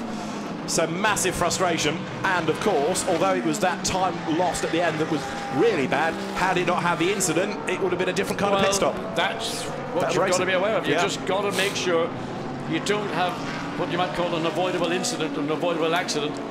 And there you can see the disillusionment of the team, that all their happiness that was based on that first 50 minutes of the race just evaporated. But give a safety car, they'll be back in the game. So you never know what might happen yet. And we are a couple of minutes away from the end of the first hour. A drive-through penalty is being given to car number 51, which is Duncan Cameron, for causing a collision. We haven't seen it. Well, was that the collision that occurred with Wolfgang Reif then? Or was that a different car? I thought that was a different Ferrari, but we'll have a look at a replay maybe and piece it all together again. But a drive-through penalty for car 51. I haven't heard about anything for that being investigated either, no. Anyway, that's what the screen tells us. So, just a recap. Race order. 333, Marco Seefried leads. Number 1, second is Jean-Carl Vernet, 3.4 seconds between them. The green Lamborghini you're looking at is third, Mirko Bortolotti. Guy Smith in the Bentley, fourth. Fifth is Frank Stippler. Maxim Soule is sixth in his Bentley, behind the Audi. Seventh now, Marcus Winkelhock's Audi. Eighth is Frederic Verviche, Audi. Ninth is Danny Juncadella, Mercedes. And in 10th place, this is the good news for Bob Neville, is his other car, Gaetan Palatu. Another Craig Dolby being caught by Shane van Ginsbergen, so that's has Dolby made it? No, they have still Craig Dolby behind the wheel. Yeah. So this car, which was a very early stopper, probably the first car of all to stop, is now making progress, got the benefit of much fresher rubber and able to carry much more speed. Craig Dolby being in those tires for just under 1 hour and under pressure. And Van Gisbergen on his toes up at the loop there to try and find a way through. Bortolotti goes across the timing line. But Marco Seefried, as he comes to the end of his fuel load, has just done the absolute best in the last sector. His advantage is 4.4 seconds over Vernet now. Now 333 is going to have Renat Salikov in it for a stint, who is not as quick. He's quick, but he's not as quick as Siegfried or Seidler. They need to minimise his time, don't they? Yeah, he did a good job in Monza, in fairness. Oh, absolutely right. But that's a different circuit again. This is a much more of a flowing, high-speed corner circuit. Now let's find out what happened to Wolfgang Wright. Boy, let's hear his opinion at least on, first of all, what happened on track and then what happened in the pit lane. Wolfgang is out of the car, as we've seen, and OJ Borg has caught up with him in the pit lane. Wolfie, explain what happened out there on track. Well, I was catching the back markers, and the pro Mercedes let me pass nice and gently. And then in the veil, the left hairpin, I saw the Ferrari open wide the door, a gentleman. I thought, okay, he's very friendly, let me pass. And then he just turned into me. I couldn't do anything. It's incredible. I'm really disappointed. You seem really frustrated as well because you were going so well at that point. Well, everything was going as planned. The car felt very good. It's terrible, really. I couldn't do anything. It's incredible.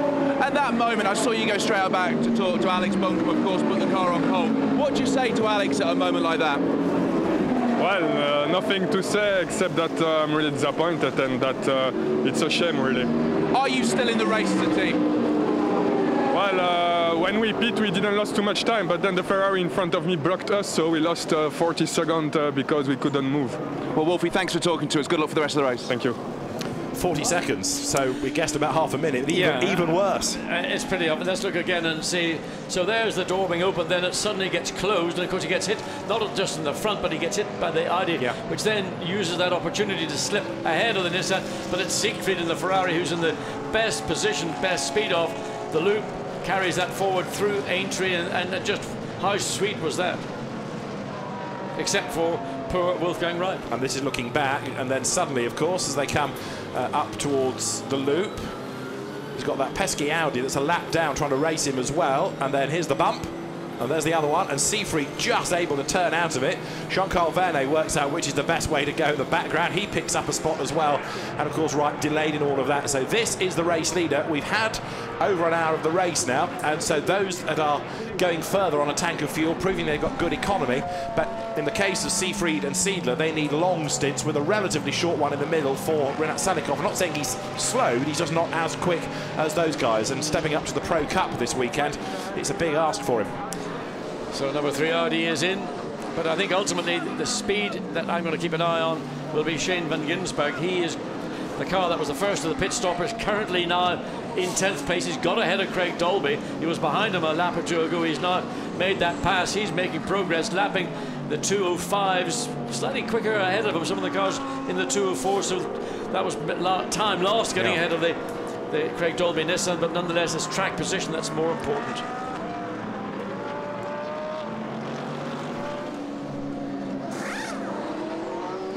'23, incidentally, is now down in 32nd place, Ketsu Masachia. That is how much time they lost after the delay in the pits. So, as the cars work their way under the vehicle bridge over which the Lamborghini teams go, it is a Lamborghini moving closer here to number 1 Audi. Jean-Carl Vernet coming under a bit more pressure from Mirko Bortolotti. Neither of these cars have yet stopped, and there's another drive-through penalty coming.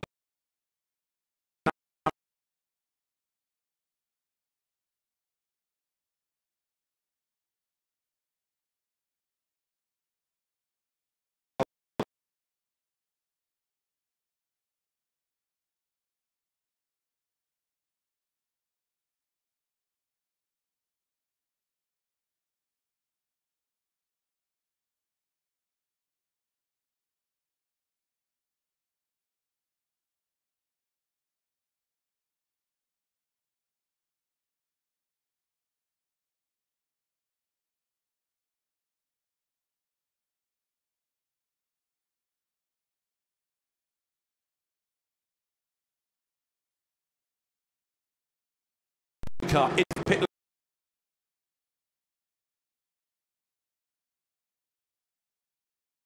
It's got to be Salikov they put in now, surely. So Siegfried has got the car up the order into the lead, and that has taken it to the end of lap 29. So in comes 333, and the lead now goes, as I say, to the number 1 Audi. So they've done the driver change, they've done the fuel, now the tyres. Hard work this for the mechanics, isn't it? Because one bloke's got to lug 2 wheels all around the car. Yeah, I mean, and the teams practice this all the time, because time won on the pit lane is a lot easier than time won on the racetrack. So if you can make up a couple of seconds in the pits over your competition, then you're going to be in a much stronger position to take advantage of the front. 80's in as well. He just saw the Bentley as away now goes 3-3-3. The Rinaldi Racing Ferrari. This, therefore, is the lead battle now. So it is Verne versus Bortolotti. And they've got to be ready for a pit stop, I would have thought, these two cars now. But they've run together pretty much for the entirety of the race. Down they come into Brooklands. Mirko Bortolotti. This is the car that at Monza had lots of mechanical issues and lots of pit stop penalties, drive-throughs, for example, for speeding or overtaking on the yellows, whereas here it's going much stronger than the sister car. Yeah, and this is the former race leader, or certainly from the last 10 minutes or so of the race before the pit stop, so back out, but the battle for the lead still between, well, in fact, Verne has come in, there he is, we just see the tail of the Audi making its way down the pit lane. But the Lamborghini stayed out, so Mirko Bortolotti will go through into the lead of the race. So down the pit lane comes number 1, lap 30, and WRT is ready. Bertolotti's last lap time was actually a very strong 2:03, so he's got clear air for this next few minutes. He will try to use that to his best to get, when he makes his pit stop, to leapfrog the number 1 Audi that will be taken over, presumably. They'll be taken over by Robin Friends. I would suggest so, because they'll keep Van Toren for the very end, won't they? So here comes Giz Bergen, Shane van Gisbergen, working his way up the order now. Up to 7th place. Yeah, and it's going to be better than that, isn't it? Because he's going to be ahead of the Audi, so he will keep track position, in other words, over the Audi. He will be the best place of those that have made a pit stop. And there is number 333 Ferrari, Renat Salikov, working his way now in traffic as well. Out of 8 trees, the BMW's almost come to grief. So he's quite a long way ahead of the Ferrari, isn't he? Because he's already up at Beckett's. There's, what, half a lap, a third of a lap behind is the Ferrari. Well, I think that was pretty astute strategy by Von Ryan Racing to get the Ferrari, the McLaren Rob Bell in at that very early contact, and that was inevitable. There was always going to be something going on. Now he's managed to get the momentum back up again out of the gravel, but he's sprayed the track with gravel into Luffield. Leo Machitsky in the BMW, that was getting it wrong. He just got himself into the top 20, but not for much longer, I'm afraid, as Mirko Bortolotti stays out for another lap, still leading the way. Again, another 2:03, not quite as fast as this previous lap, but this is all good work from the Lamborghini, Mirko Bortolotti. He's also going a long way on a tank of fuel as well. Now, Renat Salikov still pressing on in the 333 Ferrari. Number 1 has got back out again with Prince at the wheel, and the leader is now in. So into the pit lane has just come Mirko Bortolotti, having done a personal best in the first sector as his last hurrah. Down the pit lane at the end of lap 31. The key is going to be how much advantage will the McLaren of Shane van Gisbergen have? How many seconds ahead of the Lamborghini will he be when the Lamborghini rejoins the track? Indeed so, as of course they did that pit stop under slower race conditions and lost less time. It was a good move. One or two other teams may well be kicking themselves for not doing that now, but we'll see how it all pans out. There is Salikov. Of course, he's got to make up time, but he's not as quick as the man that has just been in the car. No, he's Bentley in as well. Salikov probably just about will sneak 2nd place ahead of the Lamborghini when it makes its way back out. And there we see the car. Adrian Zag, is he going into it, or is it Venturi? Up it goes, ready for the new tyres to go on. Everyone runs on Pirellis. And there's another driver being given a time penalty for track limits. It's one of the AM trophy cars, the Gosselin Rostand Lanier Audi. So it doesn't affect things overall. There's number 7 Bentley ready to go. The pit lane is getting busier and busier and busier. And all of this is playing into the hands of 58, which should now be the race leading car. 58 being Shane van Gisbergen. So lots of teams are going to think, why didn't we do this? A bit late. Absolutely. But it was a good call. It was a high-risk call to take. Didn't know there was going to be a safety car intervention, but it's worked to their advantage, and they used that advantage, and now Shane van Gisbergen lapping slightly slower, in fact, than some of the cars that were ahead of him. Nevertheless, in a strong position to take control of this race. Also, don't forget 59, the sister car. Lapierre brought in early, didn't he? And gave that to Adrian Quave Hobbs. That's up to 14th. It will be even better once the next lap has gone through and we get the proper order with all the pit stops having cycled through. But I reckon 59, there it is going to be very well placed as well. 63, there it is, the Lamborghini back on track. Giovanni Venturini took it over. And so with an hour and 51 minutes to go, an intriguing shuffle to the order. And this is further proof of how endurance races can be won and lost with the right calls or the wrong calls from the pit lane. But 59 now, Adrian Quave-Hobbs ahead of 63. There goes 7. I suppose Andy Merrick wanted. Yes, and then Stephen came for the end, yes. Seeing that was the order they used to win here last year, they've never changed it. They think it must be lucky. So Shane Van Gisbergen, this is crucial for him, not to get embroiled in this battle and getting trapped momentarily. Again, this whole thing of momentum, 2 cars ahead of him, and he wanted to get up the inside of the Mercedes-Benz. He's lost that opportunity. He's now got to do the work, the thought process, and none of these 3 cars ahead are going to be easy passes. So through he goes, new race leader then at the end of lap 32, Shane Van Gisbergen. But the intriguing thing now is going to be to see partly who is second and partly what the gap is. It's going to be a huge gap because these cars you're looking at are lapped. So we still haven't had a second place car as yet. It's the end of lap 32. Car 58 is leading and still nobody has come through to be in second place. All of these are back markers. Through they come, through they come. The Acuria Cos BMW is a lap down. You can see how much time that car has gained. Is there anybody in second place? And coming now out of Woodcote Corner, the next wave of cars, Jean-Carl Vernet's car. Now Robin Frins at the wheel is second, Ryan Ratcliffe is third in 888. It is a 42.5-second advantage. Well done, Davy Ryan. Great bit of on-the-hoof strategy to do that pit stop. But it was just about 41, 42 minutes of the race. Very, very early indeed. Of course, they then got to make sure they can get to the end of the race, which they may have to make an additional quick dash and splash in case they are marginal on fuel. Yeah, fuel is less critical here than Monza, but what they also have to factor in is that they don't go through on the maximum driver time for any one driver. They've got to be careful with that. There's a drive-through being given for car 71, Karim Al-Azari, for speeding. One assumes in the pit lane, but not confirmed, but it must be for that.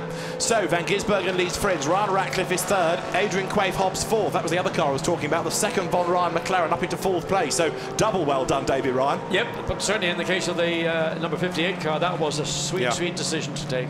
5th place now is Giovanni Venturini in the 63 Lamborghini, and 6th is Stefan Richelmy in the number 3 Audi. So it's a very different look.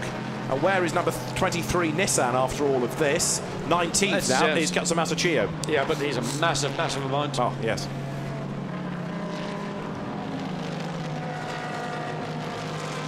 Now that full course yellow, of course, works differently from a safety car period because the gaps don't close up. Another full course yellow doesn't necessarily help you catch anybody, but a safety car does. There is the leader, and Shane Van Gisbergen, making his Silverstone debut, is set to rock the place. Yeah, but he's losing time all the time. The last lap was a 2:07, stuck behind the Mercedes. Now he's going to make wow, he tried to look down the inside, but it was not given. So he's still struggling. Lap pace falling away, dictated by the pace of the car ahead of him. As we see the group of 3 further cars that have actually pulled away. So Shane Van Gisbergen is really struggling, lights flashing, coming down the straight. He's going to have a look down the inside into Stowe. He's going to get up alongside, gets the job done. That was hard work. Didn't make that as easy maybe as you could have done. It's still a relatively unfamiliar car to him. It's a relatively unfamiliar circuit, even though he's been here this weekend and done quite a few laps. He doesn't know it as well as others, so it's a big learning curve this for Shane Van Gisbergen. And a McLaren win on home soil is just what the team wants. Yeah, very much. But I think, in fairness to Van Gisbergen, if you're not sure and you don't know which driver might be in the car, you know that the team will tell you the driver lineup, but you don't know which of the 3 it might be, then you have to be maybe a little bit cautious, particularly as you are the new boy to this genre of motor racing. Yeah. But he's acquitting himself very well indeed. What are his lap times like? His last one was a 2:07. He is being caught by Robin Frins. Absolutely, and that's the problem he's got. The gap is down to 39 seconds. Okay, from 42, it's not a big deal. Now there is number 8 Bentley, which has now got Maximilian Buch at the wheel. That's in 9th place. Number 7 has also lost out hugely, hasn't it, on that first round of pit stops, because Andy Merrick's down in 24th place. Didn't see any reason why. So the Bentleys big change of fortune, but we might need to investigate number 7 if OJ fancies a walk down the pit lane. Why is number 7 so far back now? We know why others have moved up, because it's when they stopped, but Rinat Salikov, 333 down in 7th place, still in the hunt. But I think something else has happened to number 7 that we weren't able to see. Now, number 6 Audi, Sean Fong at the wheel of it, down in 10th place. There is 888 in 3rd place now. Tremendous effort, this. I mean, outstanding effort by Joe Osborne to get the car into track position, and Ryan Radcliffe behind the wheel consolidating it. And again, the whole benefit of these Pro-Am Cup cars, get your pro driver to get the car up to the front of the grid, and once you're in that position you can stay there. You don't have to be doing anything outstandingly good, you just don't have to make a mistake and make sure that you can just run your own race. And then the car's owner Lee Mole, or co-team owner Lee Mole, will bring it home at the end of the race. Katsumasa Chio, by the way, has just done the absolute best in the first sector, so he's pushing on. Probably needed to do that. Yeah. We've got a lot of places to find yet, so Pro-Am classification, you can see Ratcliffe at the moment is ahead of the Ricardo Sanchez Nissan, and then 3rd in Pro-Am is Paul Wilson, who's taken over from Michael Meadows. The rest of the class then headed by number 22, which is, sorry, by number 20 I should say, which is the Philippe Guillaume Audi. Right, there is the Kyriakos BMW. Robin Frins behind. Now, how's he doing in sectors? 2/10 quicker in sector 1. So he's brought the gap down to 37 seconds from 42.5. Van Ginsbergen's times have been dropping off. We thought that was traffic, but the last lap was, well, the best part of 2 seconds slower than Robin Frins is doing. In the second place, charging Audi, the gap down to 37 seconds. It's not panic or anything near that, but may well be that the Van Ginsbergen, by that early stop, tyre wear, tyre performance beginning to fade. And those that stop that much later have got the benefit of the fresher rubber. In fairness to the Giz, he does a limited number of miles in a McLaren, whereas Robin Frins is driving the car in 2 different championships, so he's becoming perhaps better acquainted with his mount than the Giz is with his. Matt Griffin's tagged onto the back of this, look at the red and white Ferrari, and he's hustling on to try and get a good Pro-Am Cup result for the Ferrari. At the moment, that car is down in 38th place. Pro Cup, McLaren, Audi, McLaren, Lamborghini, Audi, Ferrari. That's the way the top 6 looks. Robin Frins just makes very good use of the traffic. Typical of what you might describe as single-seater driver, waits, then just flashes out from behind the car and dives down into the apex and makes it all look so easy. The WRT personnel studying the data, studying the timing screens as the leader goes through. The gap's down again, 35.3 seconds, so it's coming down at about 2 seconds a lap at the moment. Yeah, and I don't know how long it's going to be before we're going to see the lead McLaren coming in. It's still got an hour 43 to go. So it came in at an hour, about 41, 42 minutes. So we've still got another 15, 20 minutes before we'd expect to see that car in the pits.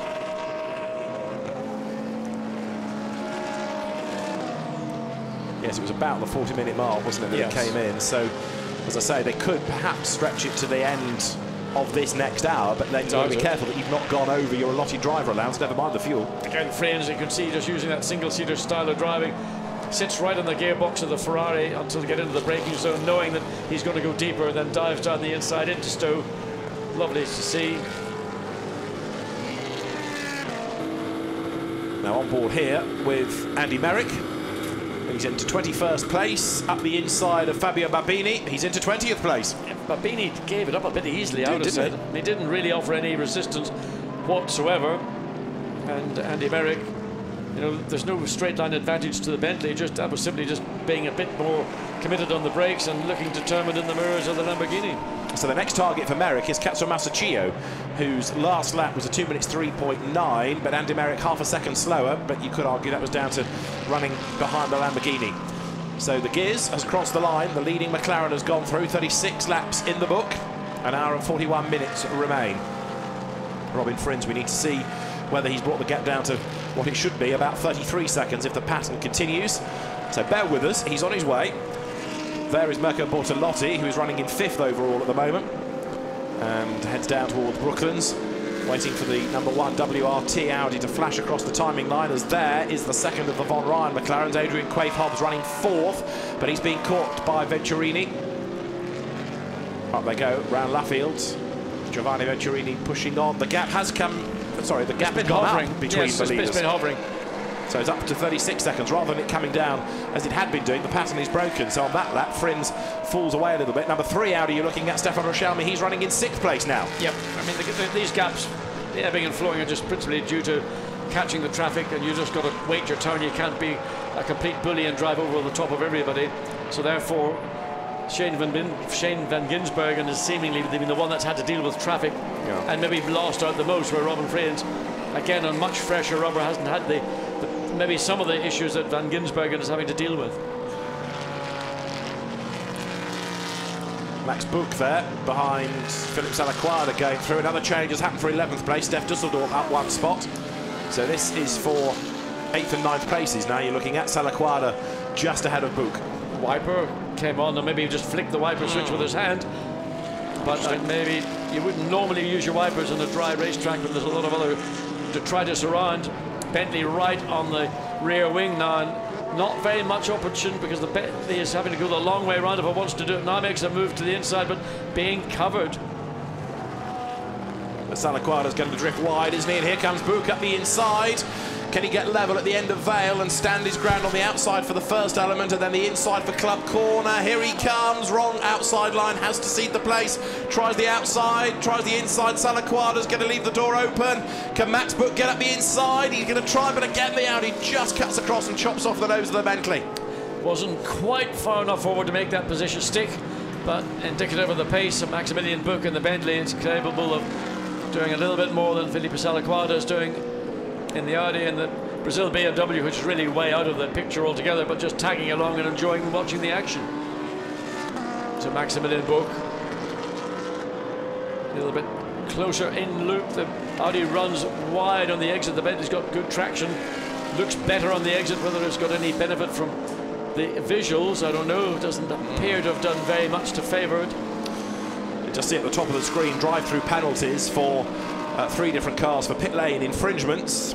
They are the Brozniewski Bonaccini Lions Ferrari, the Anderson Jensen Ferrari from Pro-Am, and also from the Pro Cup, the Zefart Toriel Haya Mercedes. So they don't affect what we've been looking at in terms of overall situations. Of course, the number 11 Ferrari having a pretty horrible race, turfed off the road in the first corner, and then further dramas and penalties ever since. But just to put on record that those 3 cars will get drive-through penalties. Now, number 8 Bentley, Max Buch, still on the back of Philippe Salaquada, ex-Formula 3 racer. Salaquada doing a good job of defending here. Yes, and he's just always putting his car on the part of the racetrack that the Bentley wants to use. Coming down the inside into Stowe Corner. Can't quite identify who that is. Okay. We've had a change for 3rd place. Adrian Quaife-Hobbs up ahead of Ryan Ratcliffe. They're in different classes, so it's the Pro-Am car dropping behind Pro, but it's 3rd place overall that's changed. And of course, what you now have is the 2 Von Ryan McLarens in the top 3, 1st and 3rd. And there's only a 10-second gap as they came across the line the last time. 2nd place, of course, being held by Robin Friends in the WRT Audi. That's not going to be an easy catch, but under threat. Now let's hear from Andrew Kirkcaldy of McLaren, because he must be well chuffed with what Von Ryan have turned in. Andrew Kirkcaldy's with OJ Borg in the pits. Andrew, your cars are 1st and 3rd currently. That's a great position to be in. Yeah, it is. I mean, we have taken a little bit of a risk, to be fair. We pitted very, very early with that safety car, and it was about 1 lap earlier than we believed we could do it. So yeah, we're not particularly fast right now, but we've got to save fuel. So it's certainly not a done deal yet. Do you think the fact that this is a home race for you, that means you would take more risks to win it? No, not really. I mean, I think you just take risks, you know, when you feel that it's going to pay off for you. I mean, we've got some great drivers here, and you know, you really need those guys to be able to cooperate, save fuel, and get to the end. So it's going to be tight. So when you've got 2 drivers on 2 steps of the podium already, does that change how you approach the rest of the race? No, not really. I mean, we're here to try and win. You know, that's the bottom line. Andrew, thank you. Thanks. Interesting, though, they're having to save fuel in this middle stint, so that's partly accounting for why the lap times are going up. But in fairness to Van Gisbergen, his last one was a 2 minutes 4, and Friends was a 2 minutes 5. Yes, I mean, the Robin Friends time, we don't know, that may well have been a normal situation. Now you get into traffic, so you lose the amount of time, but Shane van Gisbergen, if he's been having to sort of turn the engine down a little bit to ensure that they have fuel, that they don't need to make that splash and dash at the very end, well, that's the team thinking again on its feet, and that's the strength you get from experienced people working in a team and working towards victory, not just thinking about how many seconds advantage do we need or have we got over our second place competitors. This is Quave Hobbs working his way through Club Corner, running at the moment in 3rd place. He's some 46, 47 seconds currently behind the sister team car, but it is 12 seconds behind Robin Friends. Lost a couple of seconds in that last couple of laps, again principally because of track position. One of the quicker cars lower down the order, lapping faster than anything ahead of it, is the car that's in 11th place. Steph Dusseldorf, he's doing 2 minutes 3. He's quicker than anybody else ahead for the moment. Again, traffic I know will have a part to play in this, but don't rule out 99 for gaining ground before the end. He's catching Sean Thong hand over fist. In fact, there's only 8 tenths between them. You could say that Thong has a brief advantage, but anyway, they go through Stowe, and 23, which is Katsumasa Chio, is in 18th spot, and he's about to be 17th. Paul Wilson's Aston is just ahead of him. They're sort of looking to go one way and the other, coming down into Vale. Aston hogs the inside, coming into the first part of Vale, then into Club. And that's Sucida not able to, very gentle on the throttle coming there, trying not to break traction. Yeah. Paul Wilson, former Caterham champion, doing a good job here. He's very much a quick am in 17th place in the Aston Martin. But he runs wide, having said he does a good job, and Chio-san says, thank you very much, I'll have that place. There it is, absolutely gift wrap for him. 17th goes the Nissan. Well, that was an own goal if you've ever seen one. I don't know the reasons why. Maybe a little bit of distraction from behind with the Nissan closing down, maybe just the pressure, and consequently he made the mistake. Now, how about this little fight going on, because 16th place has just changed, I think, has it not? You've got here the Nissan, no, it's staying ahead. So the Nissan is Ricardo Sanchez, keeping Indy Doncia at bay, but Ricardo Sanchez goes deep into Brooklands, and Doncia comes up the inside, and he's gone through. The Mercedes up to 15th. Well, that was an easy pass, and a mistake from the 22 Nissan. Being caught straight away by the 23, isn't it? Yes, the 23 is running much quicker. Yeah. And it will undoubtedly make its way past its sister car, and will be on the tail of the Mercedes as soon as possible. Adrian Quave Hobbs just ahead of this group of cars. Yeah, we are on board with Sushida. Katsumatsu, what have I? Katsumatsu. Choi. Chio. Now, a few laps ago, number 19 Lamborghini, the one that nearly won at Monza, was given a 5-second penalty for track limits. It's now been given a 10-second penalty for track limits. So the number 19 Lamborghini, 21st on the road, is becoming less of a factor lap by lap, or perhaps penalty by penalty. So it's going from bad to worse as the two Bob Neville Nissans run together. How in all of this is the 73 Nissan doing? It's actually ahead of the two Bob Neville cars. Yes, and we've got Sean Walkinshaw behind the wheel. So Craig Dolby had a great opening stint. Sean Walkinshaw running middle 204, so it's a strong run from Sean Walkinshaw in 13th place. He is, well, just under 10 seconds behind 12th place, so that's a bit of work for him. And obviously the pit stop practice has paid dividends. Now 23, Katsumasa Chio hunting down the Pro-Am Cup car. Wonder if there'll be a call over the radio to let one go by the other, because this is the car with a better overall chance, really. And we know it's quick, it's got 3 quick drivers behind the wheel, whereas inevitably the Pro-Am car is slightly compromised by the inexperience of the newcomers. Jan Mardenborough will do the last stint in the black car ahead. The car that did the Nordschleife Nürburgring 24 hours last week. 23 will have Alex Bunker at the wheel. And now down Wellington Straight. Well, no favour been given at this stage. The chance will come down the inside into Brooklands, but again, nothing being offered up. And again, this is where the team needs to get onto the radio and say, let the quicker car 23 go by. The Nissan booms past the pits, doesn't it? Up through the gears.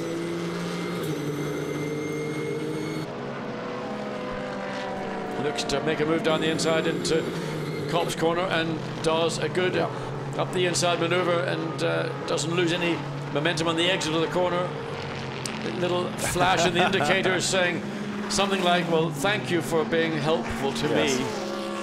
So Chio goes up 1 spot. That now puts him 15th. Dust settling over at Aintree, ahead of the second place car as well. So somebody's had a little run wide, but no real dramas as Robin Frins tries to work his way through the traffic here.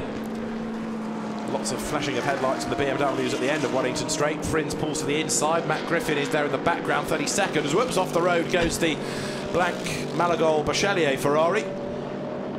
So busy trying to keep out of the way. I think he sort of tripped himself up there. Maybe jet lag. Could be it. Could be it. Anyway, he's let all those cars get through, and he took a bit of a green trip around the outside. Nevertheless, no damage done as Robin Frins continues his charge, and waiting to see what the gap between the lead car and the second place car is. 41 seconds. It's going up, isn't it? It is going up a lot. And if Shane van Gisbergen, well, in fact, Robin Frins' last lap was a 2 minutes 10 seconds, so maybe he has had a moment somewhere we haven't been able to catch up with. You wouldn't lose in the best part of 6 seconds compared to his previous lap. That's a lot of lost time. Or a lot of traffic, but either way, as you say, it is a lot of lost time, and so the gap now is virtually back where it started, which puts Van Gisbergen in an even stronger position, because if he's able to extend the gap and save fuel at the same time, very commendable indeed. I think a lot of the gap opening up is more to do with the time lost by Frins rather than anything to do with pace. I mean, we're seeing Van Gisbergen running consistently in the middle, 2 minutes and 5 seconds. He's been in that zone pretty much for the last 10 or 15 laps. It's been the pace of those chasing him down that have been in the middle, 2 minutes 4. But the gap extending, which is good news for the team. And if he's in fuel save mode, to bring the car back in for its next stop with a big lead and having looked after the fuel, it's another tick, isn't it? And Van Gisbergen, who's no stranger to endurance racing, because of course there is the Bathurst 1000, there's the other longer 2-driver races. For Ireland used to be 1, for example, the Surfers Paradise 2-driver race as well, but they're a little bit different from this because you're against so many different types of car. Up the inside in traffic there goes 63. Giovanni Venturini finds a way past the 36 AM class Audi. Now Stefan Rochelmi has to go through as well. These two, Lamborghini and Audi, fighting for 4th and 5th places as you look at the Pro Cup standings at the moment, with McLaren, Audi, McLaren, Lamborghini, Audi being the top 5. Yes, we get accustomed to hearing Audi. Yeah. But it is actually great to see other brands coming through, and once again not having a domination from one manufacturer over the race series. So there is 63, which is Giovanni Venturini hanging on to that 4th place. So 28 minutes away from the end of the hour. That's the target on fuel for everybody. So how early will Van Gisbergen have to come in? He came in, let's say, 10 minutes short of the hour, so they're going to try and nick back, I would say, 5 of those minutes. So he should be coming in maybe in what? Well, he was 20 minutes early, wasn't he? Because it was at about the 40-minute mark that they came in for that full course so yellow. he's coming in the next 10, 12 minutes. Should be 15 at most, depending on how much fuel they can eke out of that car. Well, I think they may have saved about 5 minutes worth, which is about as much as you could hope to do running at the pace and maintaining your position. Adrian Zhao gets ready for his stint in number 63. The Grasser team gave him a quick instruction. Gottfried Grasser is there with the headset on. There is his car through traffic, trying to find a way past the AF Corsa Ferrari of Howard Blank, the American. A true gentleman racer, but a true gentleman as well. A nice guy is Howard Blank. What I would call a genuine gentleman driver. Yeah, and, absolutely right. In every sense. They come and race in the Blancpain Endurance series because they love racing, and they're not here to win overall. They're here to try and do the best they can in their own category. And enjoy racing in a good championship at great tracks and a great car. So he's let there. Venturini and Rochelmi go by. Adrian Zhao gets ready. If he's getting ready now to take over, that's, again, I know it's not going to be in this lap necessarily, but it is relatively early, 27 minutes to go, unless they are fearful that Venturini's pace isn't good. Well, ordinarily, if you're a co-driver in a car, I would like to be ready 10 minutes before what I would say was the allotted pit stop time, just to make sure, in case the driver does opt to make a very quick late dive, you don't want to be standing there trying to get your balaclava, your helmet, your gloves, and anything else on, and add to the panic in the pit lane. True enough. So they're getting ready. Up front, Van Gisbergen has been through. He has done 43 laps. We've had now 1 hour and 32 minutes completed by the race leader. This is Adrian Quave-Hobbs, who's still 3rd.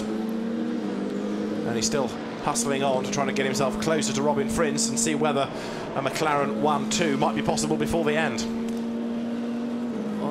brake light coming on? Was that just dabbing the brakes to make sure there is a brake pedal? I said, oh, and runs wide. And that's a lovely, easy move for Adrian Crave-Hobbs just to get up the inside. Interestingly, that brake light came on momentarily, and then he waited another second before he got on the brakes. That's a sign of a driver being not confident that the brake pedal will be there when he needs it. Andrea Roda, that was, a former single-seater racer, running out wide, making a mistake. So Crave-Hobbs goes through. Got another of the Mercedes to sort out next, which is going to be the Denis Vashchek car, heading down towards Stowe Corner. There it is, just up ahead, the one that Karim Al-Azari started. And an hour and 25 minutes of the race remain. As into Stowe, the Mercedes twitches as it tries to find the apex of the corner.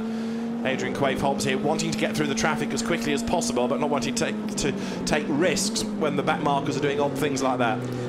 Yeah, really wasn't in a position to try and make a manoeuvre down the inside. He's going to have to wait a little bit further around the racetrack. And the Mercedes, the back end of the car, looking a little bit unstable. But on the exit out of club, looks as if it's regained some of the grip. And Crave-Hobbs just sort of all he can do is follow on the wheel tracks of the Mercedes. An opportunity will come now at into this first of these tight two corners into Village. So no opportunities, nothing coming up in the loop. So the work will be beginning now. He's going to try. This will be a potential manoeuvre into Brooklands. If he can get the speed off the straight, it looks like he's carrying more speed onto the straight than the Mercedes. So Crave-Hobbs closing. Get the nose of the car. There we go. Masterclass and how you doing? Remember a few laps ago I mentioned that the number 19 Lamborghini had a 5-second penalty for track limits. Then it went up to a 10-second penalty. Well, the team manager of that car is now being summoned to the race director immediately. So I'm not entirely convinced Fabio Babini has behaved himself any better when it comes to track limits, and things might get ever more draconian. It's slippery. The track is slippery. I know Fabio likes racing at Silverstone. He's told us that here in the past, but he's exploring rather too much of it for Alain Adams' desire at the moment. There's a drive-through penalty for 33 Seifert, Torin and Haya, and also for 37 Gosselin, Rosta and Lanier for speeding in the pit lane. As meantime, Shane van Gisbergen leads by 41.8 seconds over Robin Frins. And more importantly, the gap between second and third is down to just 10.5 seconds. Although a couple of laps ago it was 8, so in traffic Frins has pulled back a little bit of time, or Crave-Hobbs has lost a little bit of time, but we know that is always possible in these situations. Another car with a 5-second penalty, the number 41 Ferrari for Gilles Vanelay, Enzo Guibert and Arnaud Santamato. So there's a lot happening all the way up and down the order, as Stefan Rochelmi is virtually on the back of Venturini now. There is going to be a battle on for 4th place at any moment, though they are going out of club corner, and 63 is imminent for the pit. So let's hear from Adrian Zaug before he takes over number 63. Adrian, you've got your helmet on. Are you ready to change soon? Yes, definitely the last thing. Your teammate seems to be coming under a lot of pressure at the moment. Yeah, looks like it, but I think we should be fine to the end of the race. Very calm and collected. Do you think this still could be a win again in some ways for Lamborghini? I think win looks quite far away at this point, but I'm going to try everything to try and get out of the podium. Let's push. Adrian, thank you. You're welcome. Yeah, podium is very much a possibility, I would suggest. A win, no, not given the gap that the McLaren has up front. It's the kind of gap that the number 19 Lamborghini had at Monza, but there through the traffic comes Venturini, and therefore shakes off Rochelmi for a couple of corners, because now Stefan Rochelmi has got to get himself up past the back marker Mercedes that's just up the road. Venturini stays out for another lap then, so Adrian Zaug is ready, but he's not going to be taking over just yet. So Stefan Rochelmi is going to have a little thought about where am I going to get past yet another Mercedes. It seems that every time you make a bit of a manoeuvre, you get past a car, and then all of a sudden you've got this Mercedes again. Good straight line speed, slightly more nimble, the Audi through these bits of the racetrack up at Beckett's. Again, how much quicker the Audi looks. He's going to try and go the long way round. No, he's not. He's decided to try and get back in and then use the exit speed coming onto Hanger Straight. He's going to be right under the rear wing of the Mercedes, and he will wait, and then dive down the inside. There he goes. In fact, he's making his maneuver a little bit earlier than he maybe anticipated, but that was the consequence of coming out of Beckett that little bit quicker. Down through Vale then, Rochelmi released from the traffic, but look at the time he's lost against the Lamborghini here. A lap ago they were virtually nose to tail, and now Stefan Rochelmi has got a lot of work to do. What is Frank looking so happy about? Yes. Well, it's his car, isn't it? There's up into 5th place. So day's work done. He can smell a good result here. I was about to tell you that it's got sunnier and warmer at Silverstone, but Frank has his almost omnipresent woolly hat on. Frank Stippler then, having done the first stint, watching what's going on. So we're on lap 47 at the moment for the race leader, and nobody else has tripped onto that lap because they are all so far adrift at the moment, but it is still Robin Frins in 2nd place, as once more Brooklands is a hugely crowded part of the circuit. A flash of the lights from the Rover Racing Mercedes going up towards Abbey. Well, I didn't think she was called Abbey. I think I'm right in saying it's Eve, isn't it? Frank Stippler's partner, Eve Scheer, who's a TV presenter in Germany. Now there, making a move to the inside, you can see the Ferrari, Rinat Salikov at the wheel. 33.33, I should say. 10th place, that car now. And he's not that far behind Dusseldorf. So Rinat Salikov, like at Monza, is doing a very good job here. Yeah, but unfortunately, this is a car that led the race in the early, so after the initial contact with the Nissan and the back of the Ferrari. Nevertheless, from 1st down to 10th, it's going to be a long haul back for the 333 Ferrari once we get back to final stints. So it's an hour and 19 minutes, so we're not far now off thinking about pit stops. If a driver is the slower of the 3, they might be a team starting to think about a driver change now, maximise the time available. For example, the number 1 Audi will want Laurens Vanthoor in for as long as is possible under the regulations. And can he make up 40 seconds in that car against Kevin Est? Doubt it. I'll tell you what, if he does, he's he can walk on water. Yeah, absolutely. Yeah. Now it's going to take something again which is out of the control of the driver's hand, which would either be an incident on track where we get a full course yellow or a safety car deployment, or weather. But the weather looks like it's actually gone through and we're getting blue sky. High cloud, but breaking up, and sorry, that was Steph Dusseldorf being brave. He squeezes past 75 Audi. That's 8th place that Dusseldorf has just taken off Philippe Salaquada. That was a big intake of breath, and he just found a Mercedes-shaped hole. Yeah, and he made a good pass. I mean, any pass is good as long as there's no contact. And sometimes you've got to launch it down the inside, and happiness in the Mercedes pit. Klaus Graf and Nico Bastian at the front there. Nico has done, Klaus has yet to go, and so Steph Dusseldorf tonking on, former McLaren racer, up into 8th place, and he's going to be 7th before long because Ryan Ratcliffe is still leading Pro-Am. In fairness, a great effort this by 888. Lee Mole and Ian Harrison's team, but it won't be long before the Mercedes gets up onto the tail. He's done it now, look at the BMW, there it is. Ryan Ratcliffe, the young Welshman, turning his way through Aintree. There's Philippe Salaquada in 75, the ISR. The Czech team run Audi. Under the vehicle bridge, down to Brooklands they go. Dusseldorf looking to move down the inside, gets a clean pass. Ryan Ratcliffe saw it coming. He knew he didn't have to compete against this car. He's not in his championship, not in his category. Currently, Ryan Ratcliffe running in 7th place. The next Pro-Am driver is down in 17th. So he's got lots of flexibility.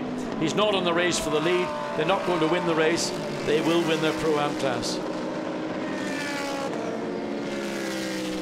Second in Pro-Am is a long way back, and it's the 32 Paul Wilson Aston, and then it is the Ricardo Sanchez Nissan, 3rd. But as I say, a long, long way back now. So, look down the pit lane. The team's getting ready for a stop. In a pass, just down and Sean Walkinshaw up into 12th place. Just got ahead of the number 6. And that was the Winkelhock. Audi now being driven by Winkelhock. Sean Fong. Oh, Fong, yes, Fong. Yes. Fong for Europe.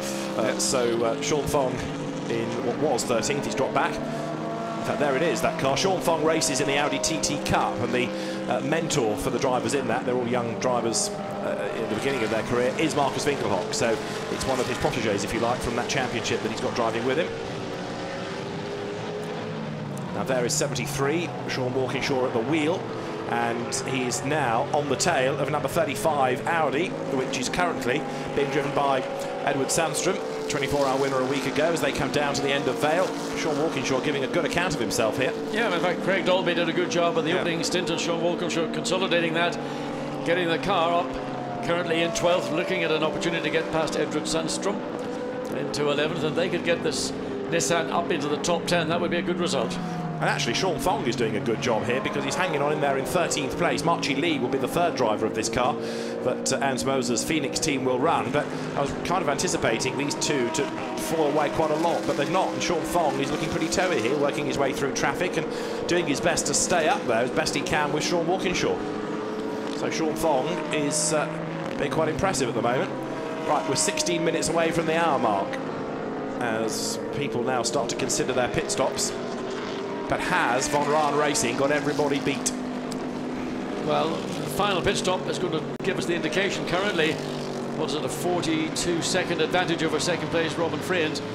And for somebody who's on a fuel-saving mission, somebody must have said, well, we're in good shape, you can go at your own natural pace. And it's now the Audi in second place, Robin Friend, number one, who's dropped into the 1 minute, or the 2 minute 05. And that's the reason why the gap has been hovering around the 42 seconds for the last number of laps. But Adrian Quaife Hobbs has been caught by Giovanni Venturini because that gap is only down to 1.5 seconds now, so it's game on for third place. And remember that Venturini, when we were last looking, had number 3 Audi tucked up behind as well, so it's getting very, very close indeed now for third, fourth and fifth as you look at the car that's currently 12th, Sean Walkinshaw. There's Renat Salikov moving to the inside, so he's about to get past Ryan Ratcliffe up into 9th then. Salikov goes through, takes the place away. The leader, Shane van Gisbergen, has just gone over the timing line, incidentally. 49 laps in the book. And here, Edward Sandstrom still keeping at bay Sean Walkinshaw as they drop down to the end of Vale. You get the feeling that the Nissan's got that little bit more pace. It's just going to be a question of where he can make use of it, and I suspect in the next couple of laps it'll be another place. Lawrence Vantor will take over number 1. How's he feeling? Let's find out. Lawrence, you've got a stint coming up, still very relaxed. Yeah, still have some 10-15 minutes to go, so try to save some energy. And it looks like your car at the moment is closing down on the McLaren. Do you think you can make up those 40 seconds? Well, it's very difficult at the moment because we're on a good pace, we're on a strategy. The McLaren, they pitted on the full course yellow, so we're wondering if they can go until the end without doing a special dash. And actually, because Kevin Esther will be next in as well, and he's my teammate in Le Mans 2 weeks, I sent him a WhatsApp to ask him, can you go until the end? But obviously he didn't answer, so we'll see. We only can do our best, and if they don't have to do a special dash, it will be hard, I think, but if not, we'll be there. You've been very quiet this weekend. No one's really talked about you that much, and yet here you are, closing in on a win. I think if we practiced 2, we were P1. Qualifying was okay. We're P3. We're always there in front. But it's endurance racing, so it's obviously 3-hour sprint racing almost, but it's a long round that counts, and good pit stops and good strategy, and that's what we're trying to do. Lawrence, always a pleasure. Thank you. I love the concept of modern racing drivers getting in touch with each other on WhatsApp in order to ask about strategy. Nothing like walking down the pit lane and asking, is it? You've got to do it on your phone these days. Yeah, well, you can't imagine Kevin Estro's going to turn around and say, well, we're going to do a splash and dash with 3 laps to go. There you go, mate. And lower mates and teammates and all the sort of, this is a race and it's a victory that's going to be won by the team that think the smartest on their feet in the pit lane. And you have to go a long way to be smarter than WRT Audi. That is one thing's for sure.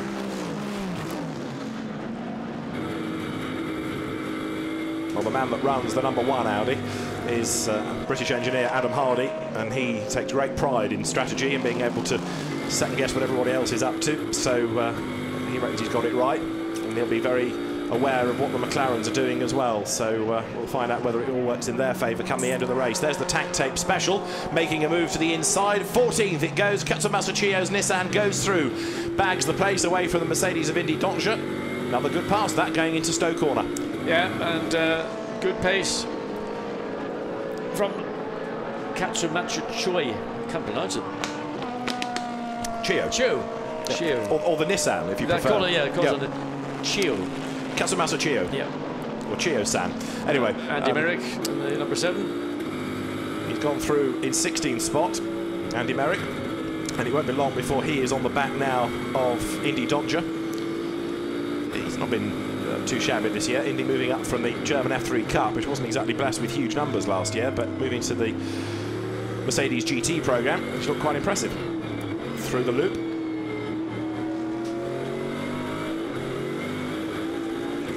Big black clouds gathering over the far end of the circuit. We've managed to avoid rain pretty much all the way through this, what, just under 2 hours of a 3-hour event. And that just threw a real little spanner into the strategy works of pretty much everybody.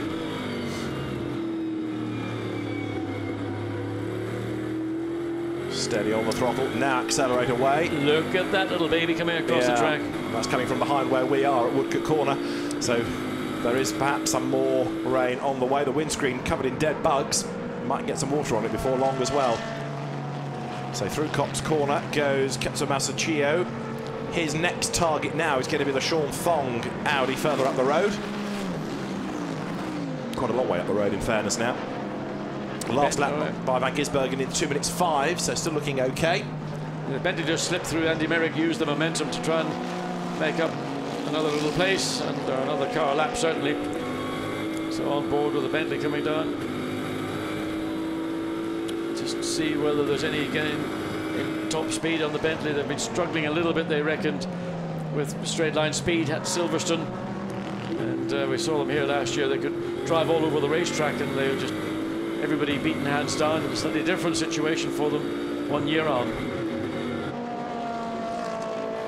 So there is the Bentley, tucked up on the tail of Donja.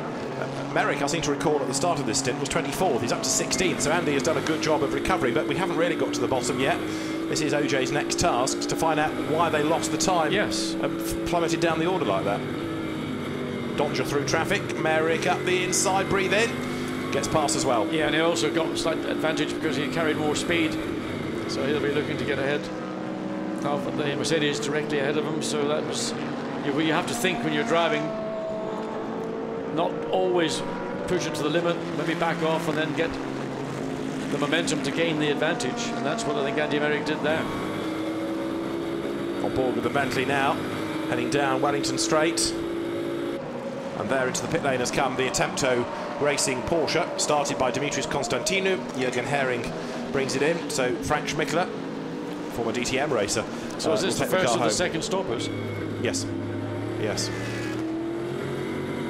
So Schmickler for 68 minutes. Yeah, that's about right. Keep your gun in for the most time. And more people now are heading for the pit lane. So the final round of routine stops are starting. Number 7 stays out for another lap. The race leader is about to go across the timing line, incidentally, Shane Van Gisbergen, so he's staying out for as close to the hour mark as he can. So if they can do the best part of an hour and 20 minutes on fuel, that's mighty. That's unbelievable. I mean, they're an hour and 12 minutes into this particular stint. Still 8 minutes to go before the second hour clocks by. So Van Gisbergen has done such a good job on saving fuel. That is a mighty impressive effort from the New Zealander. Absolutely right. Silverstone debut and still relatively new to GT racing as Merrick has a go against Donja for 15th place. Can't do it. Turning their way now round Stoke Corner. The two of them absolutely together.